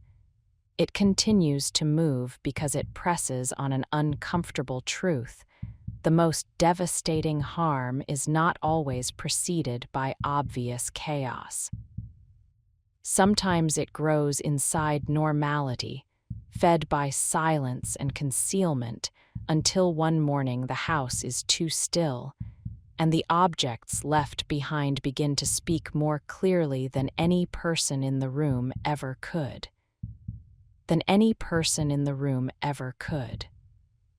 In cases like this, objects become unwilling witnesses. They do not intend to testify. They simply remain where they are, stubbornly physical, refusing to align with the story that was offered. A purse left behind does not carry emotion, but it carries habit. A phone on a cushion does not carry intention, but it carries dependency. Shoes by a door carry routine. Medications in a cabinet carry vulnerability. In a healthy household, these are background details, ignored, unremarkable, part of the soft clutter of living. After a disappearance that becomes a homicide, they turn sharp. They become the edges of a map. The Watts home contained those edges in abundance. A wedding ring, once an emblem of a certain kind of certainty, became an object that could not be explained away. It sat without a hand. It sat without context. It sat like a severed symbol, too deliberate in its placement to feel accidental. The bedrooms held the shape of interrupted sleep. A child's bed held the impression of small bodies that should have risen with the morning. The kitchen held the residue of a life that had not intended to end. Even the garage, usually a liminal space between home and outside, took on a new significance because it was the point where normality could be converted into transport. In the aftermath, people who had never met the family became intensely familiar with those rooms. The floor plan itself became part of the public consciousness, as if knowing the layout could create some kind of understanding. Staircases, hallways, doors, elements of architecture designed to be forgettable turned into symbols of sequence.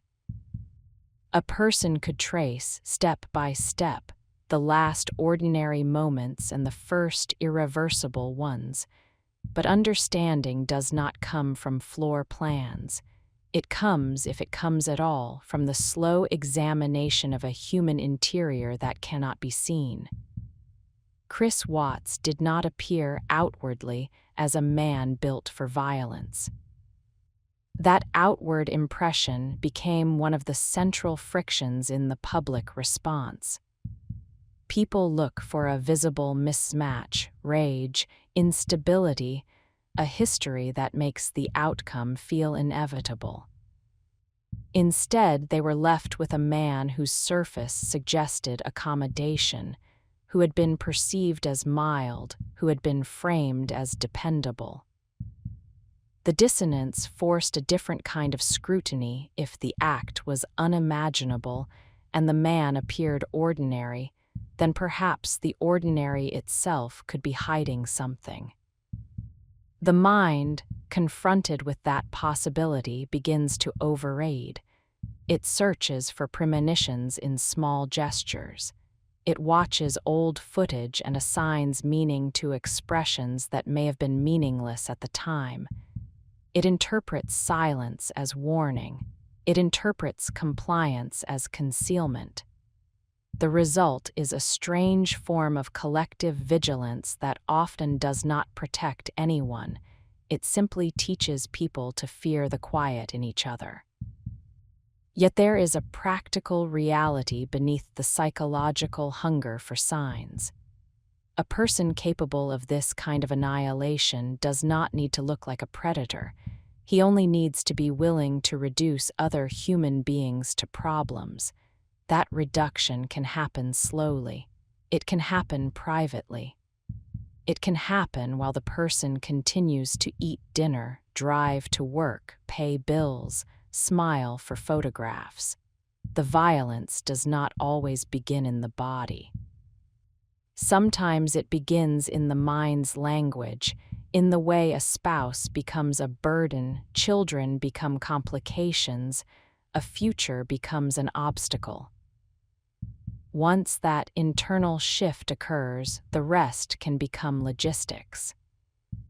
That word, logistics, feels obscene in the context of a murdered family, but it is part of what makes the case so chilling. The disposal was not random. It was not chaotic.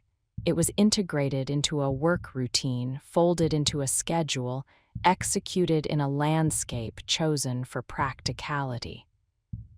The method of concealment exploited familiarity with a site that was remote and industrial, a place whose purpose already involved containment and separation. The selection of that site suggests that Chris was not improvising in panic. He was using the knowledge of his daily life as infrastructure for erasure. After sentencing, this logistical aspect becomes more visible in the way the case is preserved in documents. The legal system, in cataloging facts, strips away narrative and leaves skeletal structure, times, locations, movements, objects, outcomes. For those who read such records, the effect is unsettling. The system's language is not emotional enough to match the emotional event, which creates a vacuum that the mind fills with imagination. The colder the language, the more the mind supplies heat. In confinement, Chris Watts enters a new kind of routine. Incarceration replaces autonomy with structure. Days are divided into segments that repeat. Light is controlled. Movement is permitted and denied. Privacy is reduced. The body becomes a unit to be counted and contained. For someone who once built his life around normal appearances, work schedules, family obligations, a carefully managed image, this new environment offers no stage for suburban normality. It offers only endurance, and yet, even behind walls, narrative does not stop. High-profile cases do not end when the legal process ends. They continue in the form of attention. People remain fascinated by the gap between appearance and act. They remain drawn to the question of motive, not because motive can undo anything, but because motive feels like a lever that might explain how the world can tilt so quickly.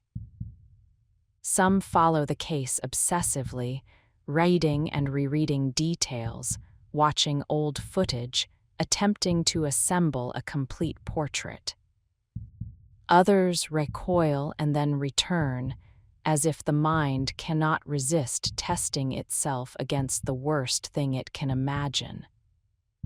This ongoing attention creates a secondary environment around the perpetrator, even while he is physically isolated. He becomes, for some, an object of curiosity rather than a person. He becomes a symbol, a case study, a warning. In rare and disturbing instances, he becomes something else entirely, a figure onto whom strangers project their own needs. The world does not merely remember him, it interacts with him from a distance, feeding him a kind of relevance that the prison itself cannot erase. Within that attention, Chris's own relationship to his narrative continues to shift. Over time, details emerge in later accounts that alter the perceived sequence or texture of events. Not the core facts, those remain anchored by evidence, but the peripheral claims, what he thought when he decided, how he experienced the hours. These variations do not function as clarity.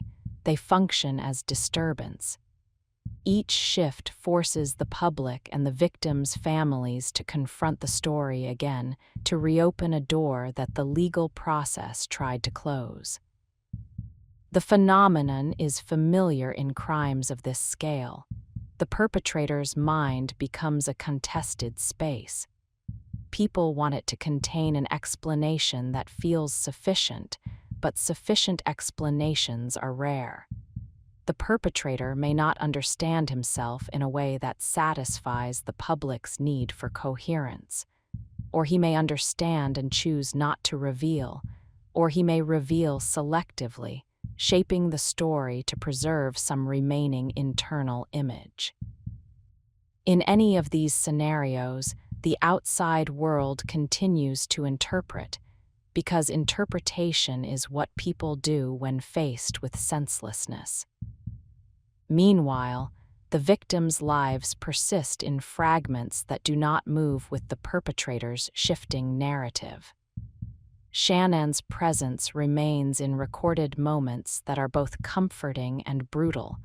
Comforting because they preserve her energy, brutal because they preserve it without allowing it to continue. The children remain in images and small remembered gestures, the way a child holds a toy, the way she pronounces certain words, the expression on her face when she laughs. These details become precious in grief because they are finite. They cannot be replenished. They can only be replayed. Grief in such cases does not proceed cleanly. It does not move in a straight line from devastation to acceptance. It loops. It spikes. It settles briefly and then surges again when a date arrives, when a new detail surfaces, when something in the world resembles what has been lost.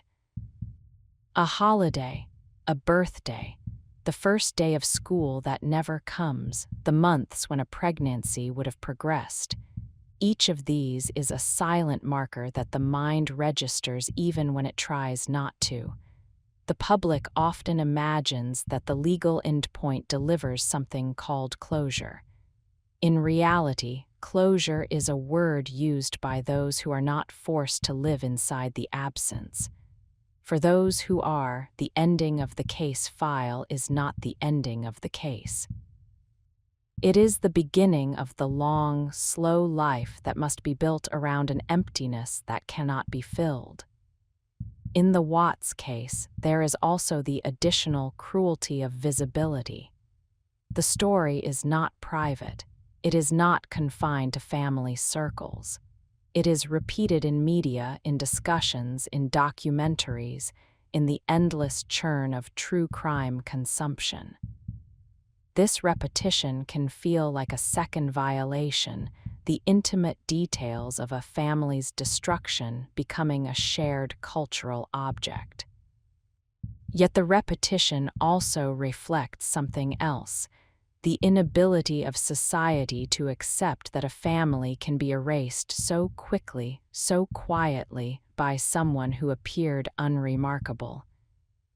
That inability is not only emotional, it is structural. Modern family life often relies on outward markers of stability: homes, jobs, photographs, social media posts, routines. These markers can be accurate, but they can also be performances. A family can look secure while being financially strained, emotionally frayed, privately tense. A marriage can look affectionate online while being cold inside the home, and because the public sees only the outer layer, it tends to assume that the outer layer is the whole. Shannon's life, documented so thoroughly, created a particularly vivid outer layer. It showed birthdays, trips, everyday scenes, a woman narrating her family's story in a way that suggested optimism and strength. When the internal reality diverged, when her marriage began to weaken, when she felt fear and confusion about her husband's distance, the divergence did not immediately alter the public face. In that gap between what is shown and what is lived, tragedy can grow unnoticed. Chris's internal world was even less visible. Quiet people can be easy to misread because their silence is often interpreted as calmness, their compliance interpreted as kindness, their lack of conflict interpreted as stability. But silence can also be concealment, and compliance can also be resentment disguised as cooperation. In Chris's case, the transition from husband to annihilator was not witnessed in any public way. It occurred behind closed doors, inside a mind that had learned to appear agreeable while gradually detaching. The detachment itself is one of the most unsettling elements of the case. Violence is easier to imagine when it is linked to explosive emotion. Here, the violence appears linked to the opposite, a narrowing focus, a desire for a new life, a willingness to remove what stands in the way. The act does not feel like a loss of control. It feels like an acquisition of control achieved through irreversible means. This is why the story continues to haunt. It suggests that catastrophe does not always arrive as chaos. Sometimes it arrives as calculation wrapped in normality. Even the disposal method, grotesque as it was, carries a kind of symbolic coldness that people struggle to process. The use of industrial tanks, sealed containers designed for dark material, creates an image that is hard to dislodge. It is as if the crime did not merely end lives. It attempted to convert them into something unrecognizable, to hide them inside the machinery of modern industry, to turn human bodies into something that could be absorbed and forgotten. The attempt failed, but the image remains. And then there is the geography. The contrast between the tidy neighborhood and the isolated work site is not merely scenic, it is conceptual.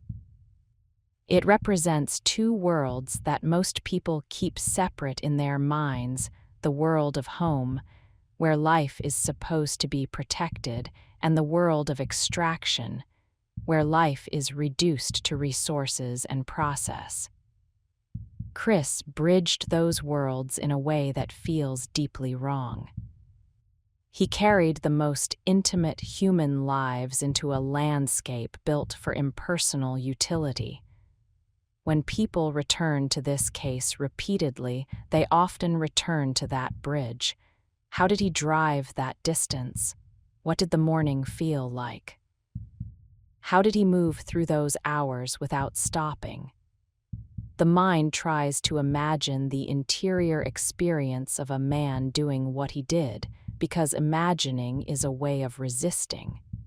If the mind can imagine it, perhaps it can also prevent it. But prevention rarely comes from imagination alone.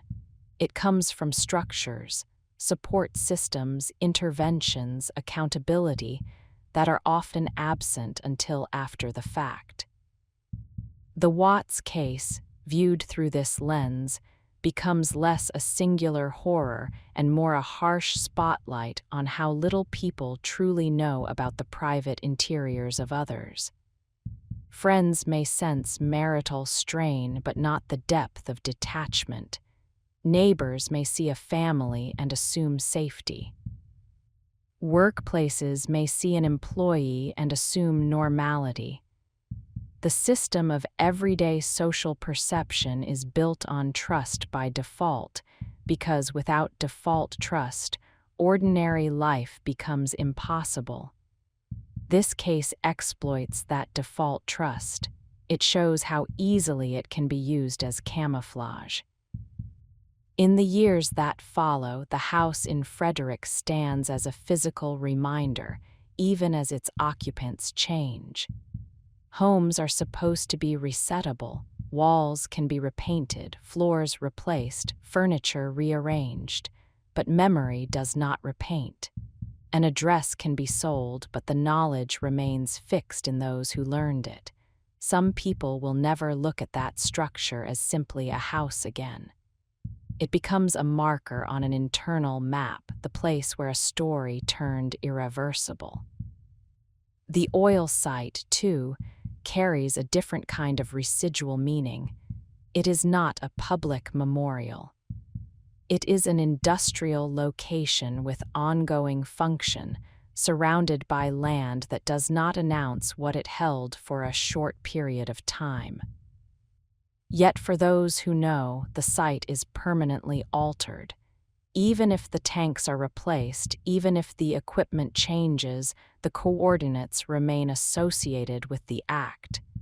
The landscape becomes, in the mind, contaminated by association. For Chris Watts, confinement continues. Years pass, and the intensity of public attention fluctuates. It surges when new content is released, when anniversaries arrive, when new procedural details become public, when the perpetrator's later statements circulate. It fades slightly, then returns. For the families, attention is not a fluctuation. Absence is constant. Public attention can feel like an intrusion into that constancy, a recurring reminder that the world's fascination is built on their permanent loss. And yet, even inside this permanence, life insists on continuing in some form. People build routines around grief because they must. They find ways to endure days that would otherwise be unbearable. They make meaning where meaning is scarce, not through tidy conclusions, but through persistence, through remembering, through speaking names, through holding on to the fact that the victims were not only victims. They were people who lived, laughed, planned, worried, hoped. They were more than the act that ended them.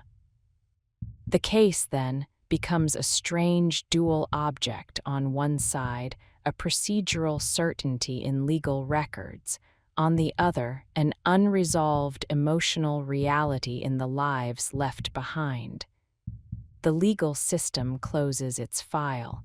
The human system never does. And behind that split sits the central fact that cannot be softened by analysis. A man sought a new life, and instead created a permanent absence that radiates outward, touching not only the families and the neighborhood, but anyone who cannot stop looking at the story and asking the question that remains quietly beneath all the documented facts: how the familiar can become fatal without changing its face. It is a question that does not resolve cleanly. It lingers, the way certain questions linger after a door is shut and the lights are turned off, when the house is quiet again and the mind is left alone with the shape of what happened, turning it over and over, searching for a point where the story could have bent in a different direction. Searching for a point where the story could have bent in a different direction.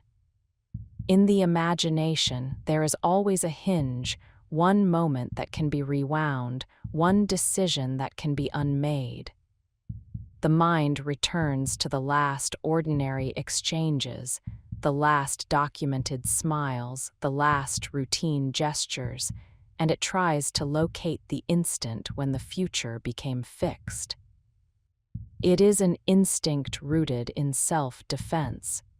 If the hinge can be found, then perhaps the world can be made safer by naming it. Perhaps catastrophe can be given a contour, a warning edge, but some catastrophes do not offer a single hinge. They offer a slow tightening, a series of small internal permissions, each one making the next easier, until the final act becomes less a rupture than the completion of a private progression. That is what makes the story so difficult to set down, not because the facts are complicated. The facts, once recovered and formalized, are brutal in their clarity. A family was erased. The erasure was attempted through concealment. The concealment failed. The legal system imposed permanence on the person responsible.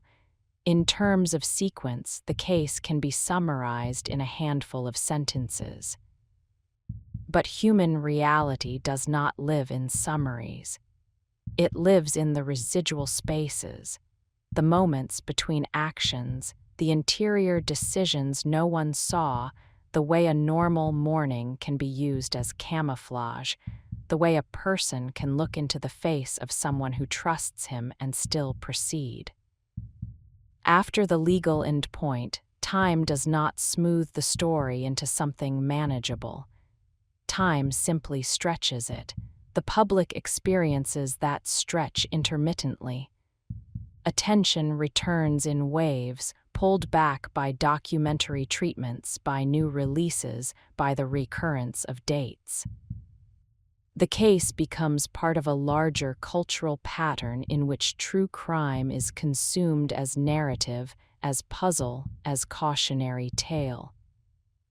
The same images appear again and again: the front of the house, the driveway, the family photographs, the clean suburban backdrop that keeps insisting this should not have happened here. For those who lived inside the circle of the victims, the stretch is not intermittent. It is daily. It is waking and remembering, reaching for a phone and realizing the number will never answer, passing a child's toy in a store and feeling a sudden physical tilt in the body, as if gravity changed without warning. It is a life that must be reorganized around an absence so large it becomes an environment rather than an event. In that environment, memory behaves strangely. It becomes both refuge and torment. Refuge, because remembering is a way of keeping the victims present as more than an ending.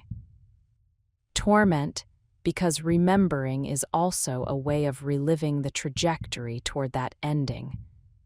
The mind does not only recall laughter and small gestures, it recalls worry, it recalls tension. It recalls the subtle shift in a husband's emotional temperature, the disorientation of sensing a marriage changing shape without understanding why. There is also the particular cruelty of unanswered questions that are not about the facts, but about the interior. The legal record can state what occurred, but it cannot fully articulate the internal passage that allowed it. It cannot show how a person who once moved through ordinary routines made the private decision to destroy the very structure those routines were meant to support. It cannot answer the question that keeps forming quietly in the minds of those who knew him: when did he become someone else, if he ever became someone else at all? Because there is an uncomfortable possibility that is harder to absorb than the idea of transformation. The possibility is that he did not become someone else, that the capacity was always present, not as an active intent, but as a dormant potential, an ability to reduce, to detach, to prioritize his own desires so completely that other lives could be treated as negotiable. In this frame, what changed was not identity but permission. The internal boundary that prevents most people from crossing certain lines did not hold. Whether it failed under pressure or whether it was weaker than it appeared all along is a question that does not settle. It is tempting to reach for labels that make the story easier to store. To categorize the perpetrator as monstrous, alien, a type apart. Labels provide distance. They allow the rest of the world to believe that the crime belongs to a special category of person, not to the quiet man next door. But the Watts case resists that comfort because of its surface normality. It insists, repeatedly, that harm can be concealed inside ordinary appearances. It suggests that the threat is not always visible, and that visibility is not the same thing as truth. This is part of why the case becomes a mirror that people cannot stop looking into. It reflects the fear that what is most intimate can also be most vulnerable. That the person who knows the routines, the schedules, the soft points, the unguarded moments is also the person most capable of exploiting them. It reflects the fear that the home itself, rather than being a sanctuary, can become a closed system where danger has privacy. The privacy of the home is usually framed as a right, a protection. In most lives, it is. But in cases like this, privacy becomes a cover that hides a developing fracture. The outside world does not see the late-night tension, the quiet withdrawal, the subtle humiliations of being emotionally abandoned while still physically cohabiting. Friends may sense strain through messages and late calls, but they cannot stand inside the marriage. They cannot feel the temperature in the room when a spouse turns away. They can only know what they are told, what they infer, what they suspect. And suspicion, without evidence, often produces hesitation rather than intervention. Even intervention is not a guarantee.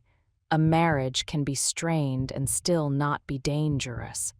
A person can be cold and still not be violent. The world cannot function if it treats every emotional shift as a warning of catastrophe. And so the mind returns again to the cruel unpredictability of it, the way danger can hide inside patterns that are common enough to seem harmless.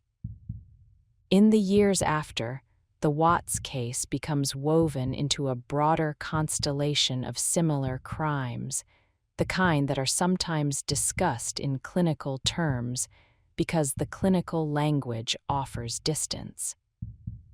Family annihilation, intimate partner homicide, filicide, phrases that create categories and categories that can be studied, but even categories cannot domesticate the horror, they can only arrange it. What remains uniquely disturbing here is not just that a man killed his family. It is the manner in which the act appears integrated into a desire for a different life. The crime is not framed in the available record as a moment of explosive loss. It is framed as a removal, as if the family were an impediment to be cleared away. That framing shifts the story from rage to erasure, from emotion to utility. And utility is colder than rage. Rage burns out, utility can persist. This coldness appears again in the choice of concealment. The industrial site is not merely remote, it is functional. It is a place built to contain dark material out of sight. The tanks are designed to be sealed. The ground around them is meant to be disturbed, dug, repaired, manipulated. It is a landscape that does not resist intrusion. Using it for concealment suggests a mind that saw the environment in terms of its capacity to hide, not in terms of its meaning. Meaning is the thing left to the living. For those who knew Shannon, the meaning of her life is not confined to the end. It is in the way she moved through her days, in her intensity, in her hopefulness, in her stubborn insistence on building a future even when she felt the marriage faltering. It is in the way she loved her children, the way she planned, the way she imagined the arrival of another child as an expansion rather than a complication. Those meanings do not disappear because someone tried to erase them. They persist in memory, and they persist in the simple fact that people continue to speak her name, continue to hold the outline of who she was, separate from the case that consumed her public identity. For the children, meaning is even more fragile because childhood is often remembered through small images and a handful of stories. Their meaning is in their gestures, their personalities, their routines. In the way one child might have been cautious, the other more impulsive. In the way they reached for their mother. In the way they occupied space with the unself-conscious presence that young children have. Those meanings are not large enough to protect them, but they are large enough to keep them from being reduced to mere victims in a file. The perpetrator, meanwhile, becomes a kind of negative center, defined not by who he was, but by what he did. The more time passes, the more his life before the act becomes less interesting to the public than the act itself. Yet his ordinary history remains relevant because it is the bridge that makes the case unsettling. A man with a job, a mortgage, children's toys in his home. A man who attended barbecues, who smiled for photos, who moved through a community without appearing dangerous. His ordinariness is not incidental. It is part of the mechanism. Incarceration removes him from daily life, but does not remove the question he embodies. Behind walls, he becomes smaller in the physical sense. His world is reduced to a controlled environment, but the symbolic space he occupies remains large because the case continues to circulate. His existence becomes a kind of echo chamber. The outside world projects questions inward, and the only answers available are the fixed facts and his shifting accounts, neither of which satisfy the deeper need for coherence. This is where the story begins to feel like a loop rather than a line. The facts are known, the perpetrator is contained, and yet the mind does not settle, because settling would require accepting that the most devastating events can occur without offering an explanation that feels proportionate, rational, or comprehensible. It would require accepting that sometimes the only answer is that a person decided to do something terrible and then did it. Acceptance of that kind is not closure, it is endurance. Endurance looks different depending on who is enduring. For families, endurance is living through the anniversaries, learning how to hold grief without being consumed by it, finding a way to keep names alive without reopening wounds so frequently that healing becomes impossible. For communities, endurance is the quiet recalibration of safety, locking doors more carefully, paying attention to the rhythms of neighbors, feeling a faint suspicion where once there was ease. For the broader public, endurance is the cycle of fascination and forgetting, returning when the story is told again, then moving on to the next case, the next horror, as if horror can be consumed in segments. But for the victims, there is no next case. There is only this one, repeating through the years as a permanent change to reality.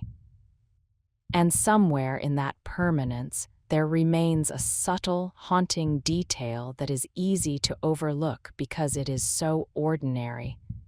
The case began not with a chase, not with a struggle in public, not with a dramatic scene witnessed by strangers, but with a woman coming home late from a trip, stepping into her own house, believing she was returning to her life.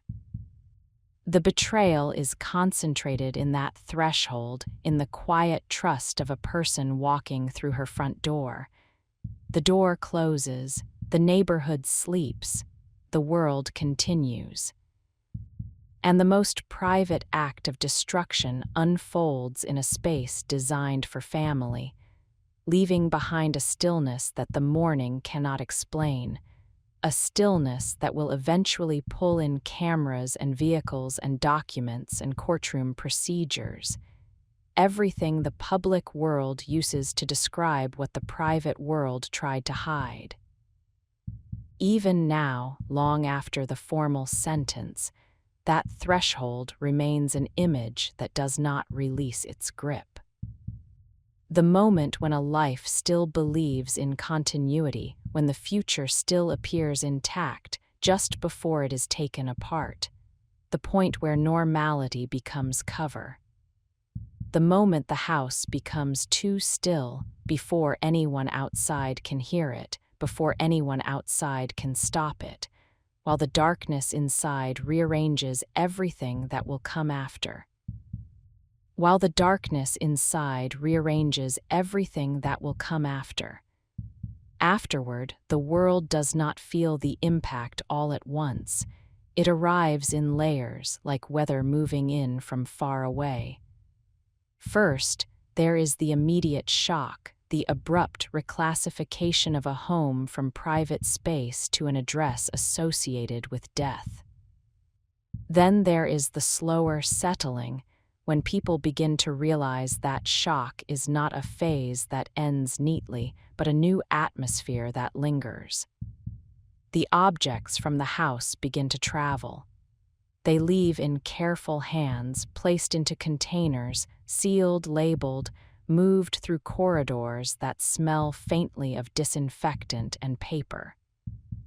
They become items with identifiers rather than possessions with intimacy. A small shoe becomes something catalogued. A child's blanket becomes a piece of recorded reality. A phone becomes a device to be examined. A ring becomes evidence. Each object is handled as if it is fragile, not because the object itself will break, but because what it represents is too volatile to touch carelessly. There is a particular cruelty in the way physical things can outlive the lives that gave them meaning.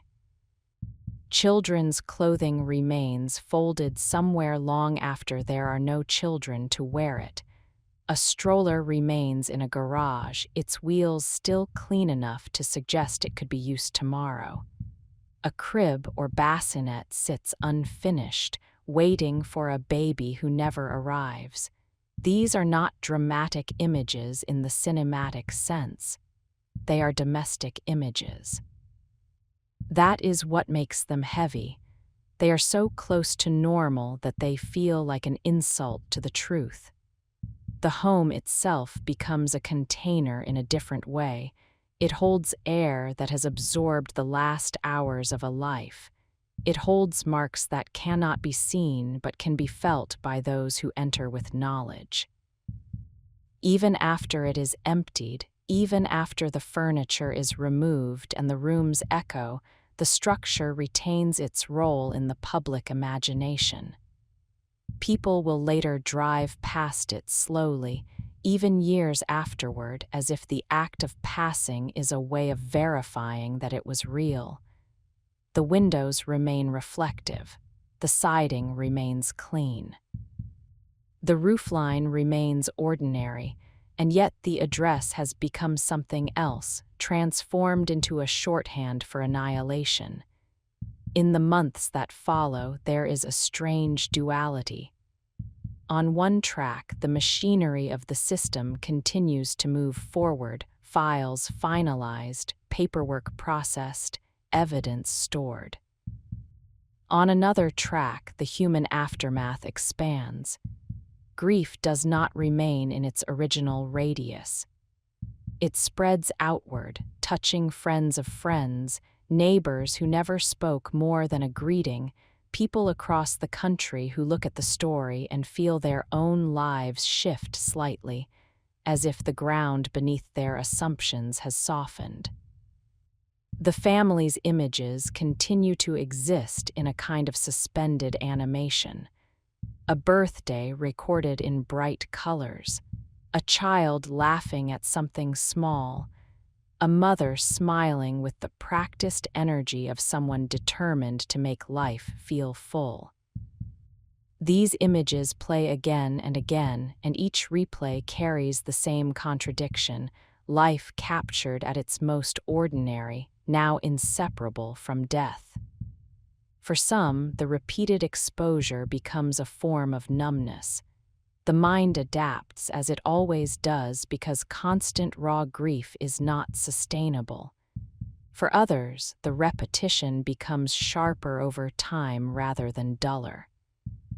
The more often the images are seen, the more real the victims become, and the more unbearable the ending feels. There is no single way the human nervous system metabolizes loss it did not personally experience but cannot stop witnessing. The attention that surrounds the story is not neutral. It creates secondary pressures on families, on communities, on anyone whose life intersects with the narrative. A private tragedy becomes a public object. That public object is discussed, reassembled, passed hand to hand as content. People speak about it in the language of motives and timelines, as if the right arrangement of details can produce a coherent explanation. Sometimes the language becomes clinical. Sometimes it becomes speculative. Sometimes it becomes cruelly casual, as if the horror can be held at a distance through tone. But distance is hard to maintain when the story's center is so intimate. The story does not involve strangers meeting in the dark. It involves a house, a marriage, children who had names and routines and favorite things. It involves the betrayal of the most basic expectation that the home is where danger is kept out, not where it originates.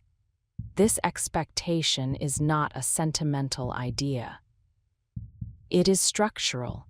Most people build their lives on it without realizing they are doing so.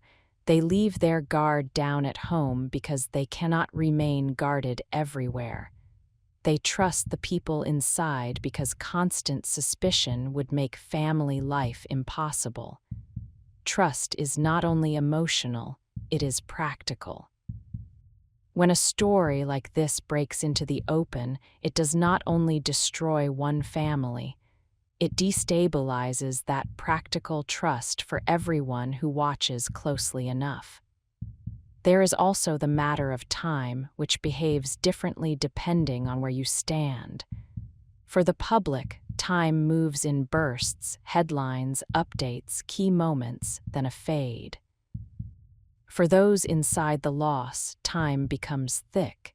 It moves forward, but it drags its past behind it like a heavy chain. Ordinary dates become hostile. A calendar turns into a field of ambushes, birthdays, holidays, seasonal milestones that once meant joy and now mean the absence of joy. In this thickened time, meaning becomes something people must build deliberately, not because the world offers it, but because without meaning the mind can collapse. People create rituals. They mark anniversaries quietly or publicly. They hold onto photographs. They speak names. They do small acts of remembrance that may look simple from the outside but function like structural supports inside a life that has been cracked. Meanwhile, the perpetrator is moved into a world where time is designed to be monotonous. Behind walls, days are not distinguished by milestones. They are distinguished by repetition, the same waking hours, the same counts, the same controlled movements, the same institutional meals, the same small routines of survival in a confined environment.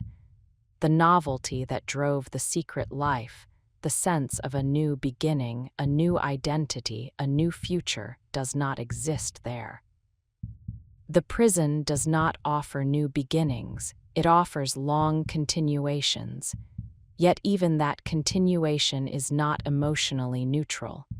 A person can live physically while psychologically cycling through denial, self-justification, regret, emptiness, or something colder than regret. The external system does not require internal transformation. It only requires compliance. There are small details in confinement that reveal how thoroughly a person's life can be reduced. Clothing becomes standardized. Movement is scheduled. Decisions are narrowed to minor choices: where to sit, when to shower, whether to speak to someone or remain silent, preventing contact. Mail arrives as one of the few connections to the outside, thin envelopes that carry weight disproportionate to their size. The very act of receiving mail becomes a kind of evidence of ongoing existence.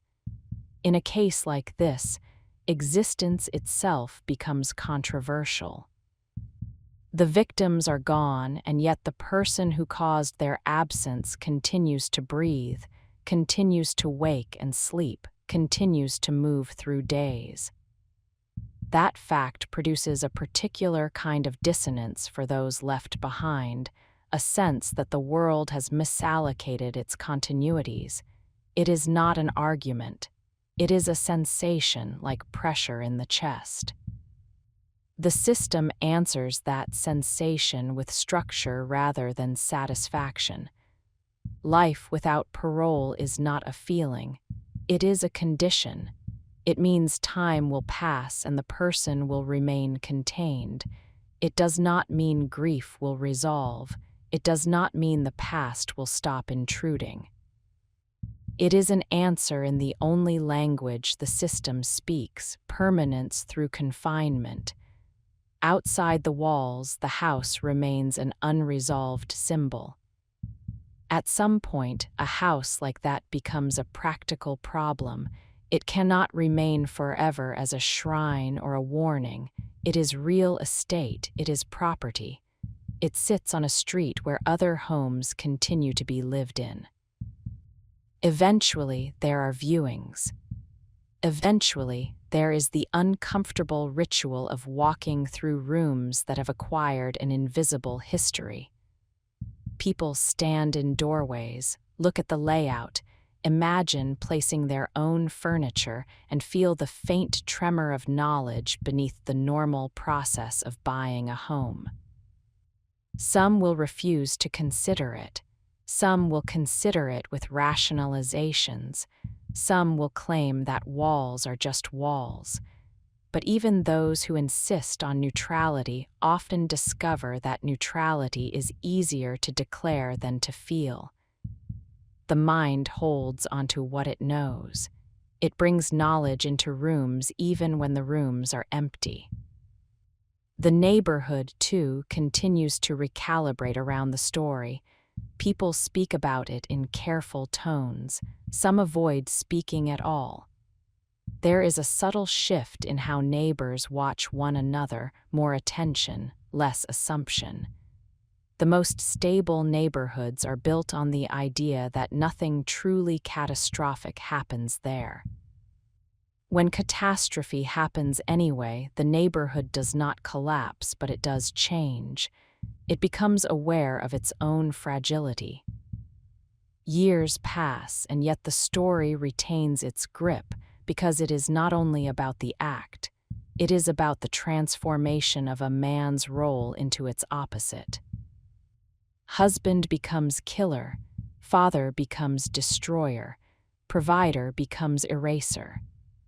The titles themselves become unstable, as if language cannot reliably describe what a person is if those roles can hide such an outcome.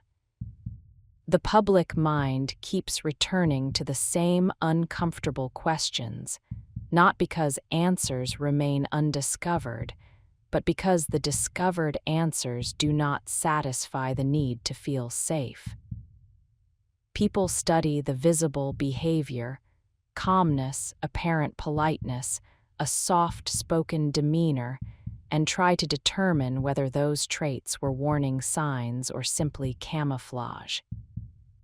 They examine the marriage dynamics, financial pressure, emotional distance, conflict, and try to determine whether those stresses predict anything. They examine the affair, its timeline, its intensity, and try to determine whether it served as catalyst or excuse. But the deeper truth is that most of these elements exist in countless lives without producing violence. Stress is common, affairs occur, marriages strain, debt accumulates. People detach emotionally and then reconnect. Most of the time, these pressures produce ugliness, not annihilation. This is where the story refuses to settle into a comforting lesson. If the ingredients were rare, the public could feel reassured. If the perpetrator were visibly unstable, the public could feel reassured. If the setting were already associated with danger, the public could feel reassured. But the ingredients were common, the perpetrator looked ordinary, and the setting was designed to feel safe. So the story remains suspended between comprehension and incomprehension, a place where the mind keeps circling without landing. And beneath that circling, there is an image that persists with a stubborn clarity. A man in the early morning, moving back and forth between a garage and a truck, loading his day with what cannot be undone, while the neighborhood remains asleep and the sky begins to brighten. The image has no sound, it does not need sound. Its silence is part of what makes it unbearable. The brightness of morning in this story does not feel like relief, it feels like exposure. The world illuminates what the perpetrator tried to bury. The day reveals what the night allowed to happen unseen. Light turns private destruction into public reality. And yet, even in the light, the human mind remains drawn to the darkness that preceded it. The interior darkness that did not announce itself, did not flare, did not break the surface until it was too late. That darkness becomes the story's most unsettling element because it suggests that some decisions are made quietly, and some endings begin long before anyone recognizes the beginning. The years continue to move forward, carrying the case along like a shadow that lengthens and shortens depending on the angle of attention. There will be moments when it surges back into the public frame, new procedural details resurfacing, new reminders of what was done, each surge reopening the sense of instability the story created. And for those who carry the loss closest, each surge is not a story returning. It is a wound being touched again, proof that the absence is not only permanent but also repeatedly revisited by a world that can step in and out of the tragedy, while they remain inside it, waking each day to the same reality, the same missing voices, the same silent rooms that cannot be made normal again. Waking each day to the same reality, the same missing voices, the same silent rooms that cannot be made normal again. Silence is not empty, it is full of what should be there. In a house that has lost its life, the silence has a particular texture. It sits in corners where laughter used to collect. It lingers in a hallway where small feet once ran without thinking. It gathers in a kitchen where the routine of feeding children once anchored time. And when a home like that is left unoccupied, even for a short period, it begins to feel as if the building itself is holding its breath, waiting for a family that will never return. The world outside does not wait. Seasons change. Snow arrives and melts. The grass turns brittle and then green again. People decorate for holidays and then take the decorations down.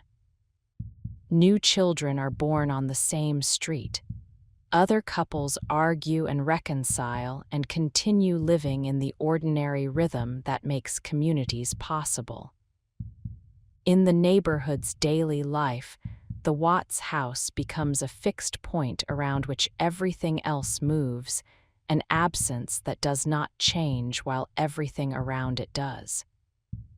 The case continues to live, too, but in a different medium. It lives in footage, in photographs, in digital timestamps.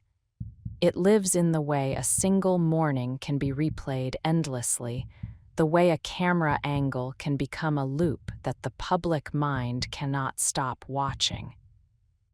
It lives in the small, mechanical details that seem innocuous until they are placed in sequence, the position of a truck, the movement of a body through a frame, the quiet economy of someone carrying out a plan. These details become hypnotic because they are so mundane. They invite the observer to imagine that if the mundane could be decoded correctly, the monstrous could be prevented. And then, inevitably, the case reopens itself, not legally but psychologically through further record. A story like this generates documents the way a storm generates debris. Forms, reports, logs, transcripts, inventories. For a time, much of it remains contained within systems that exist specifically to hold such material. But material has a way of moving outward, especially when the public's hunger for understanding remains strong. When elements of the record surface, they do not arrive as new facts so much as new texture. The same events are seen through additional angles. The same sequence is rendered with more granular detail. The mind, already haunted, is offered new surfaces to touch. For the families, those resurfacing details can feel like a second current running beneath their grief, the current of re-exposure. A person cannot grieve in peace when the world keeps returning to the case like a wound it cannot stop pressing. Yet the world's return is predictable. The case is built to recur because it contains the elements that hold attention: domestic familiarity, abrupt rupture, digital evidence, and a perpetrator whose outer face does not align with the outer idea of the act. Time also changes the perpetrator's relationship to the story, not necessarily by making him clearer, but by making him available in new ways. In confinement, there are moments when a person is confronted with the permanence of what has been done, and the mind begins to seek a different arrangement of that permanence. Sometimes it tries to make the past less brutal by shifting emphasis. Sometimes it tries to make the self seem less deliberate by suggesting confusion. Sometimes it tries to reclaim control over the narrative by offering additional detail in exchange for attention. The exchange is subtle, but it is present. A person who cannot control his environment can still attempt to control how he is understood. In later accounts, Chris Watts offers additional information about his internal state and the sequence of events, information that arrives not as closure but as disturbance. Each new layer forces the public to confront the crime again, to reimagine the hours, to reinhabit the morning. Each layer forces the families to experience a renewed wave of intrusion, as if the crime is not finished, as if the past is still being negotiated. The details, when discussed, often revolve around the same central tension: deliberation versus impulse. The mind wants to know which it was, because deliberation implies a kind of cold planning that is difficult to accept, while impulse implies a break in control that can be filed away under a different kind of horror. But even this question is partly an illusion, because human beings can plan and still act in volatile moments, and human beings can act impulsively within a plan that has been forming quietly. The boundaries are not as clean as the mind would like. What remains clear is the narrowing that occurred in Chris's life, the way his world became dominated by a single desire, an unburdened future, an identity frayed from the roles that had defined him. In the private interior of that desire, everything else became negotiable, and once everything else became negotiable, the rest was logistics. Logistics do not require rage. They require decision. In that sense, confinement becomes a kind of echo chamber. It strips away the distractions that once allowed him to avoid full confrontation with consequence, work, routines, the outward performance of family life. What remains is time, and time does not soften facts. It simply gives them room to repeat. This repetition does not necessarily produce remorse in any predictable form. It can produce numbness. It can produce rationalization. It can produce a kind of empty religiosity, a reshaping of identity into something that sounds redemptive without restoring anything. It can produce silence. It can produce, most unsettlingly, a continued interest in self-image, as if the person responsible remains focused not on what was lost, but on how he is seen. And because modern life offers channels even to the confined, the connection between perpetrator and outside attention can persist. Letters arrive. Requests arrive. The case becomes a magnet for strangers who project fascination onto a person they have never met. The very act of that fascination becomes part of the story's long tale, an after effect that reveals how cruelty can generate its own orbit of attention. Outside, the victims' families continue to live in a reality that is not built for spectacle. They live with the ongoing practical consequences, the rearrangement of relationships, the redefinition of holidays, the quiet decisions about what to keep and what to put away, the moments when a song or a smell triggers memory so quickly it feels like being pushed. They live with the strange sensation of public familiarity. People who feel as if they know Shannon and the girls because they have seen their faces so many times, even though knowing is not the same as loving, and familiarity is not the same as grief. They live with the problem of narrative, too, because narrative matters when the person who caused the absence continues to adjust his own story. The victims cannot speak for themselves. Their presence must be maintained by those who remember them, by the record of their lives, by the insistence that they were not defined by their end. This insistence becomes both a duty and a burden, a duty because forgetting feels like a second loss, a burden because remembering requires returning again and again to a pain that cannot be resolved. The children, especially, become a point of permanent tension in the public mind. Childhood is symbolically protected in the cultural imagination. When childhood is harmed by a parent, the mind does not simply register violence, it registers a fundamental breach of the rules it relies on to feel safe. This breach is why people cannot stop talking about the case, and it is also why the talk often becomes distorted. Some observers turn it into a morality play, some turn it into a psychological diagnosis, some turn it into gossip. The desire to process becomes a desire to possess the story, to own the explanation, to claim a lesson, but the story resists possession. It remains, at its center, an act that cannot be made proportional to anything that preceded it.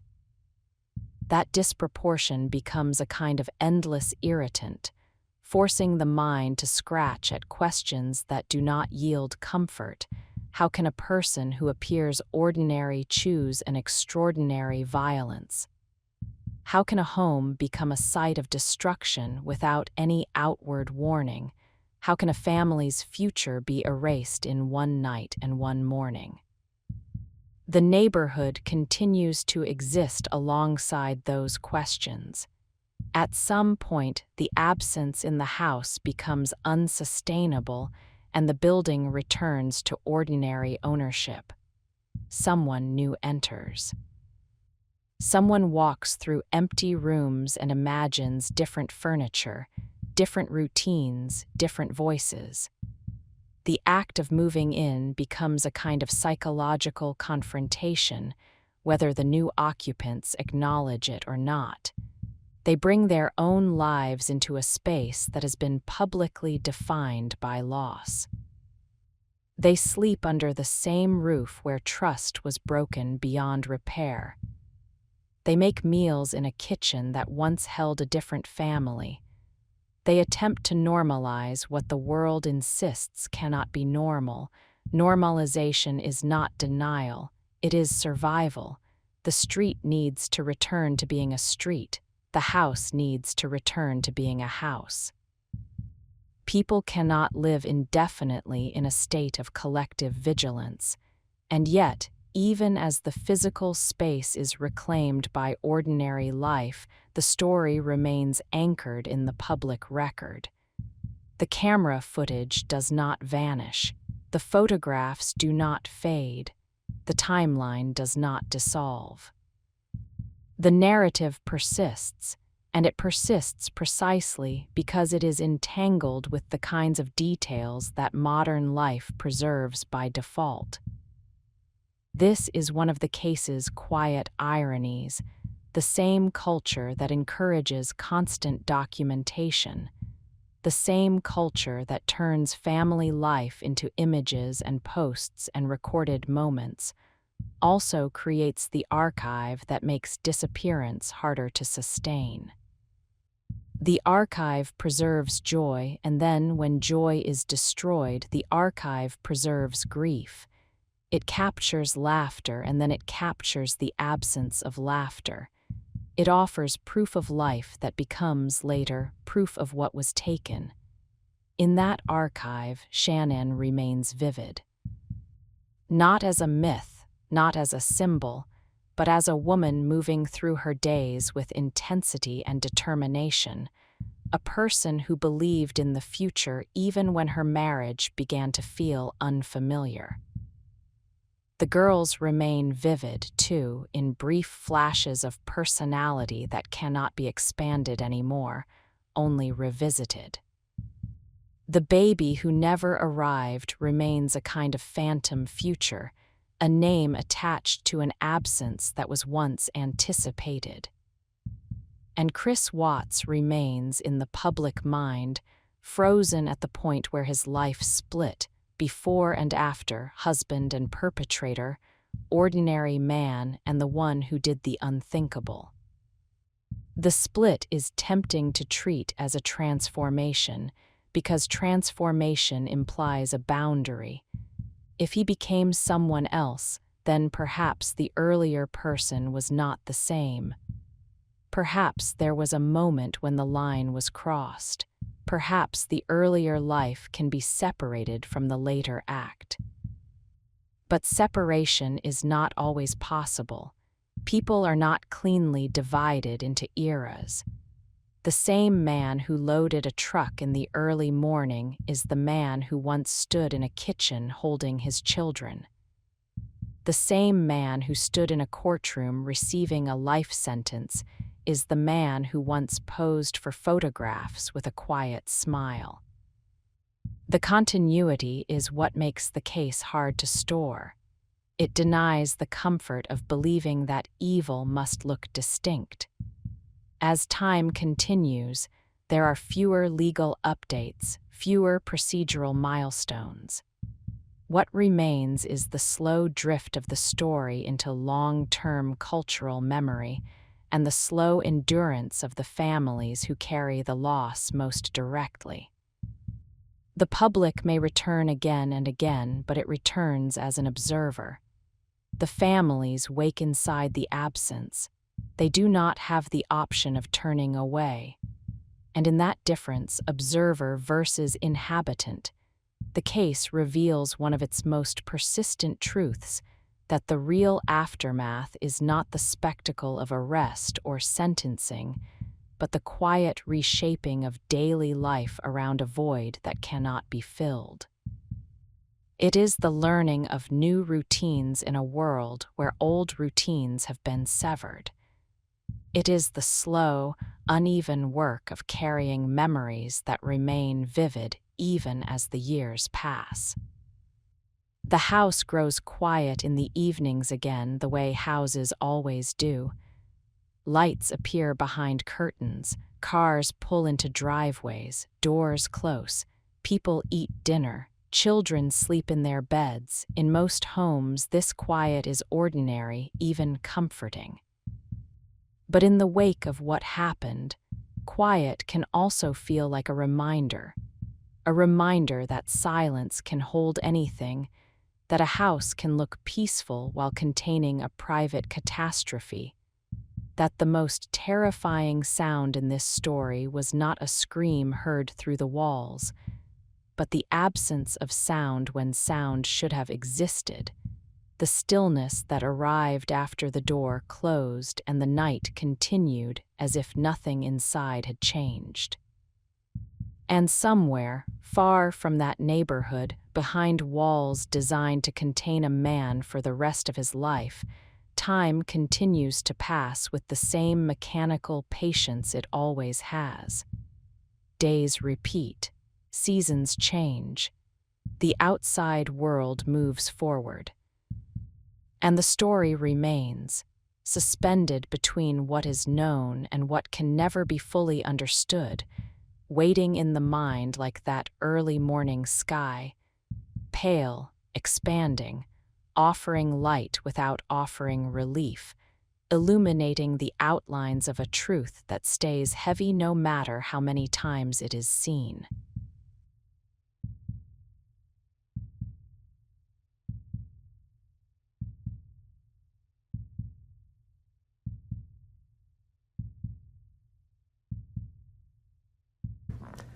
I'm Cindy Watts. Ron Watson. Thank you. And I have authorized you to make a statement to the court as paternal grandparents of the children. And if you choose not to make a statement, but your designee, Ms. Powers, chooses to, she can do so as well. How would you like to proceed Can today? I read that? I want you to start, but I would like to read Who's that. going to be speaking today? Your Honor, initially, they've asked me, and they're hoping that they have the strength to speak, but if they do not, they've written out their statements and asked me to finish for them. So That would be fine. Who would like to go first? if I could start, Your Honor. On behalf of the Watts, Your Honor, and to the community, we thank you for the opportunity and the recognition under the Victim Bill of Rights. We come today as the grandparents and the parent of the daughter and children whose life was taken in this case. We are not here to ask for leniency. We are not in any way condoning or tolerating the crime that has occurred and the pain that has been caused. We join in our daughter-in-law and grandchildren's family in saying this should never have happened. This is not condonable. This is something that we will never get over. We appreciate the consideration that everyone has paid, most especially the families that have lost everyone. We appreciate that they begged for Christopher's life. We agree and echo what they have said, that it is not his place to take anyone's life, nor would it be our place as a community to take his life. So we thank you for the opportunity and for every consideration and effort that's been put out. The prosecution in this case has in fact respected the Victim Bill of Rights. They took the time to explain that the information that my clients had at the time that they were interviewed was not correct. They were misinformed. They were searching for answers. They were not intending to cause any pain to anyone. And they appreciate that the prosecution answered their questions and gave them the time and the respect and the consideration so that they could tell this court and everyone in this community that the interview content was not their message, that they accept that their son has done this, that they accept that he chose to plead guilty, that he sought and requested their consent and agreement for a life sentence.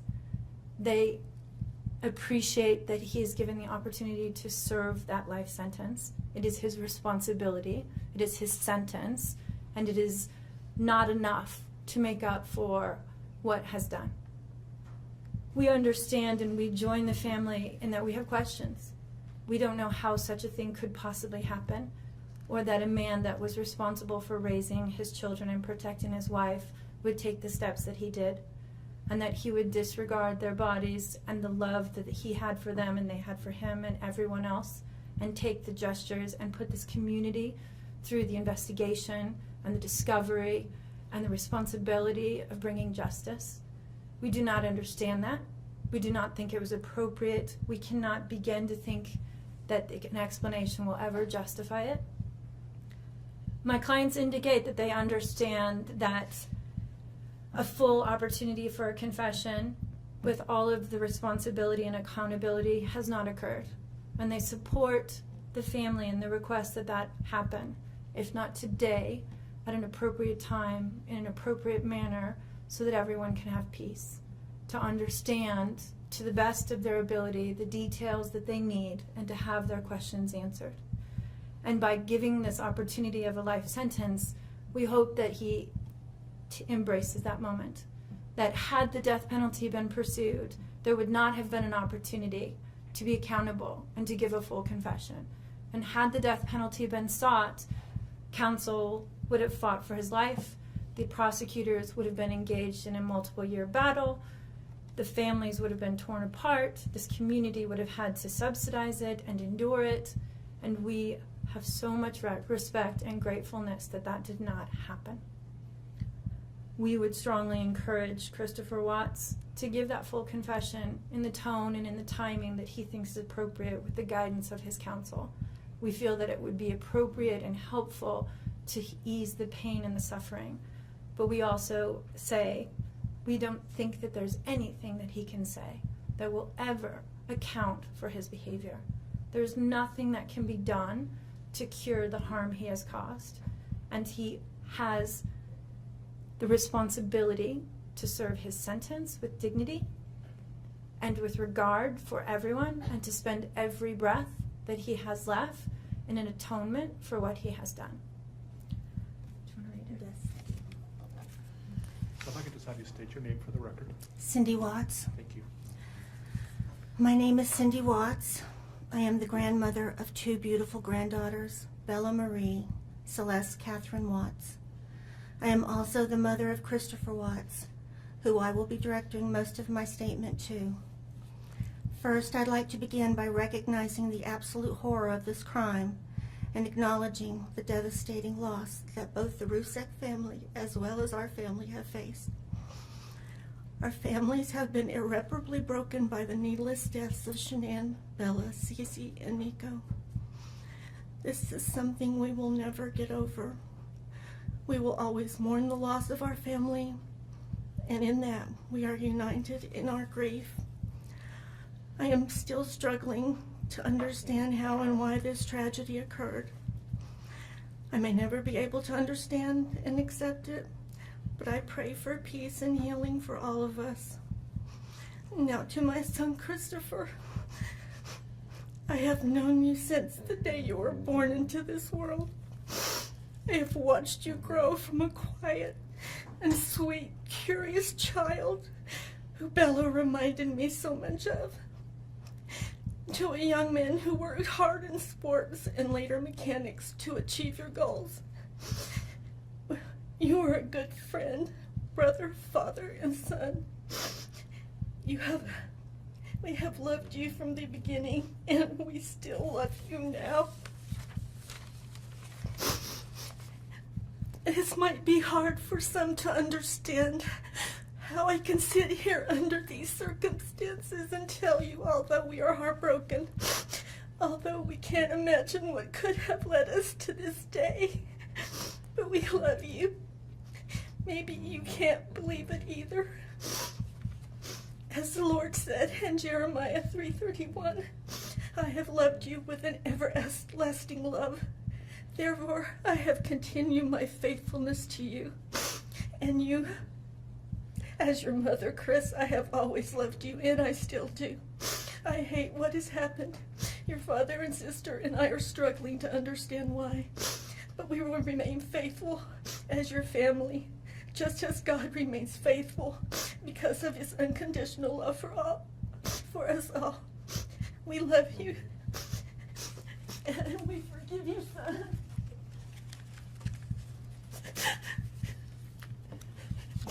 Thank you. Judge, if I could read Mr. Watts' statement. Yes. My name is Ronnie Watts, and I am the grandfather of Bella, Celeste, Nico Watts, and I am the father of Shannon. I am the father of Christopher Watts as well. And one of the most important things I've done in my life is to raise my children and to watch as they started their own families. I spent many years coaching Little League and talking to my son, taking him to the races, and sharing my love and knowledge of cars with him. He was just as involved with his girls. I believe he loves his girls. I know he does. This tragedy has impacted my family in so many ways. Beyond losing my precious grandchildren, our beloved daughter-in-law, we are forced to question everything. We still don't have all the answers, and I hope one day, Christopher, you can help us. Chris, I want to talk to you as a father and son. You are here today accepting responsibility, but I want to tell you this now. I love you. Nothing will ever change that, and I want you to find peace, and today is your first step. The Bible says if we confess our sins, God is faithful and just and will forgive us.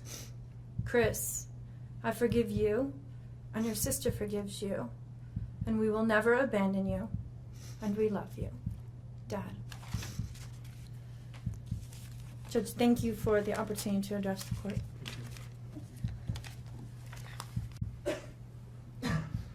Your Honor, there are no words to adequately describe the unimaginable tragedy that brings us before this court today. By my comments, I'm not even going to try to express the horror, the pain, or the suffering that the defendant has caused to these families, to this community, and to all who were a part of this investigation. However, I do want to spend a few minutes sharing with the court the details of the crime, as so far you've only had an opportunity to review the affidavit and a few facts here and there that have been offered to the court in the motions and pleadings that have been filed. The questions that have screamed out to anyone who will listen since August 13th of 2018 are why and how. Why did this have to happen? How could a seemingly normal husband and father annihilate his entire family? For what? These are the questions that only one individual in this courtroom or on this planet knows the answers to. I fully expect we will not receive the answers to these questions today, nor will we at any point in the future. I don't expect that he will ever tell the truth about what truly happened or why. Even if he did, there is no rational way that any human being could find those answers acceptable responses to such horrific questions. The best we can do is try to piece together some kind of understanding from the evidence that is available to us. And the evidence tells us this: the defendant coldly and deliberately ended 4 lives, not in a fit of rage, not by way of accident, but in a calculated and sickening manner. Shanann was 34 years old. She had married the defendant in November of 2012. Over the weekend leading up to August 13th, she had been at a work conference in Phoenix, Arizona, and returned home in the early morning hours of August 13th. We know that she got home about 1:45 in the morning. The doorbell camera on their home shows her arriving back home from the airport. Shortly thereafter, at least according to the defendant, they had what he referred to as an emotional conversation about the state of their marriage and about what their lives would look like going forward. What was said during that emotional conversation, only he knows. What we do know is that shortly after that, the defendant strangled her to death with his own hands. We know that he slowly took her life the morning of August 13th. We know that this was not done in an uncontrolled, vengeful manner that he tried to describe to agents from CBI and the FBI. If that were the case, you would expect to see vicious, horrible bruising about her neck, shoulders, and face. You would expect to see the hyoid bone in her neck broken. You would expect to see some kind of defensive wounds on his body as she struggled and fought for her own life. None of those are present. The only injuries that were on Shanann's body were one set of finger or bruising, what appeared to be fingernail or finger mark bruising to the right side of her neck. We know that our experts will tell us that it takes 2 to 4 minutes to strangle someone to death manually with their own hands. The horror that she felt as the man that she loved wrapped his hands around her throat and choked the life out of her must have been unimaginable. Even worse, what must Bella, age 4, and Celeste, age 3, must have experienced or thought as their father, the one man on this planet who was supposed to nurture and protect them, was snuffing out their lives. They both died from smothering. Let me say that again. The man seated to my right smothered his daughters. Why? Imagine the horror in Bella's mind as her father took her last breaths away. Your Honor, understand very clearly, Bella fought back for her life. The frenulum, the connective tissue between her upper lip and her gum, had a centimeter and a half laceration. She bit her tongue multiple times before she died. She fought back for her life as her father smothered her. Celeste had no such injuries. In fact, she had no external injuries at all. But according to the medical examiner, she was smothered nonetheless. The defendant then methodically and calmly loaded their bodies into his work truck, not in a hasty or disorganized way. He was seen from the neighbor's doorbell camera backing his truck into the driveway, going back and forth into the house and back out to the truck 3 different times, 1 time for each of their bodies. He then drove them away from their family home 1 final time, intent on hiding any evidence of the crimes that he had just committed. In 1 final sign of callousness for his wife, his daughters, and their unborn son, and their remains, he drove them to a location that he thought no one would ever find them. to one of the oil tank batteries with which he was so familiar. He knew this was safe. He had texted a coworker the night before saying, "I'll head out to that site. I'll take care of it." He had carefully ensured that he would be alone in the middle of the plains to secrete away the remains of his family in a place that he hoped they would never be found. In one final measure of disrespect for the family he once had, he ensured that they would not be together, even in death, or so he thought. He disposed of them in different locations. He buried Shanann and Nico in a shallow grave away from the oil tanks. Bella and Celeste were thrown away in the oil tanks at this facility. Different tanks, so these little girls wouldn't be together in death. Imagine this, Your Honor. This defendant took those little girls and put them through a hatch at the top of an oil tank, 8 inches in diameter. Bella had scratches on her left buttocks from being shoved through this hole. A tuft of blonde hair was found on the edge of one of these hatches. The defendant told investigators that Bella's tank seemed emptier than CC's because of the sound that the splashes made. These were his daughters. Significantly, when his co-workers arrived at the tank battery later that morning, to a person, they all described him as acting completely normally. It was a normal workday, even while his daughters sank in the oil and water not far away from him. And then his efforts at deception truly began. We've all seen the emotionless interviews that the defendant gives to the local media, asking for help in locating his family. We watched as he claimed that the house was empty without them, and that he hoped that they were somewhere safe, and that he just wanted them to come home. He told investigators that they were at home sleeping when he left for work that morning, and that Shanann had told him that she was taking the girls to a friend's house for the day. What is striking about this case, Your Honor, beyond the horrors that I've already described to you, is the number of collateral victims that he created by his actions.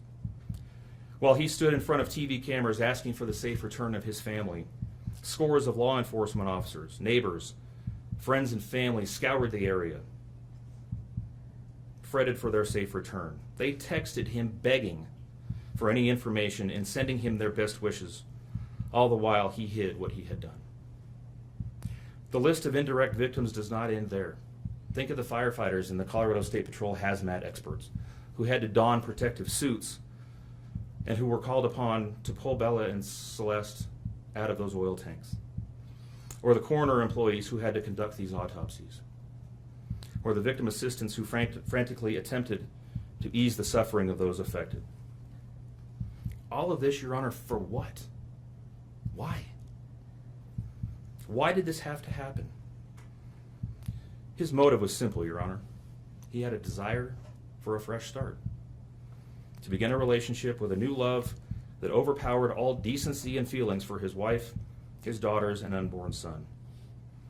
While Shanann texted the defendant over and over again in the days and weeks leading up to her death, attempting to save her marriage, the defendant secreted pictures of his girlfriend into his phone and searched and texted her at all hours of the night. While Shanann sent the defendant self-help and relationship counseling books, one of which, ironically enough, was thrown in the garbage.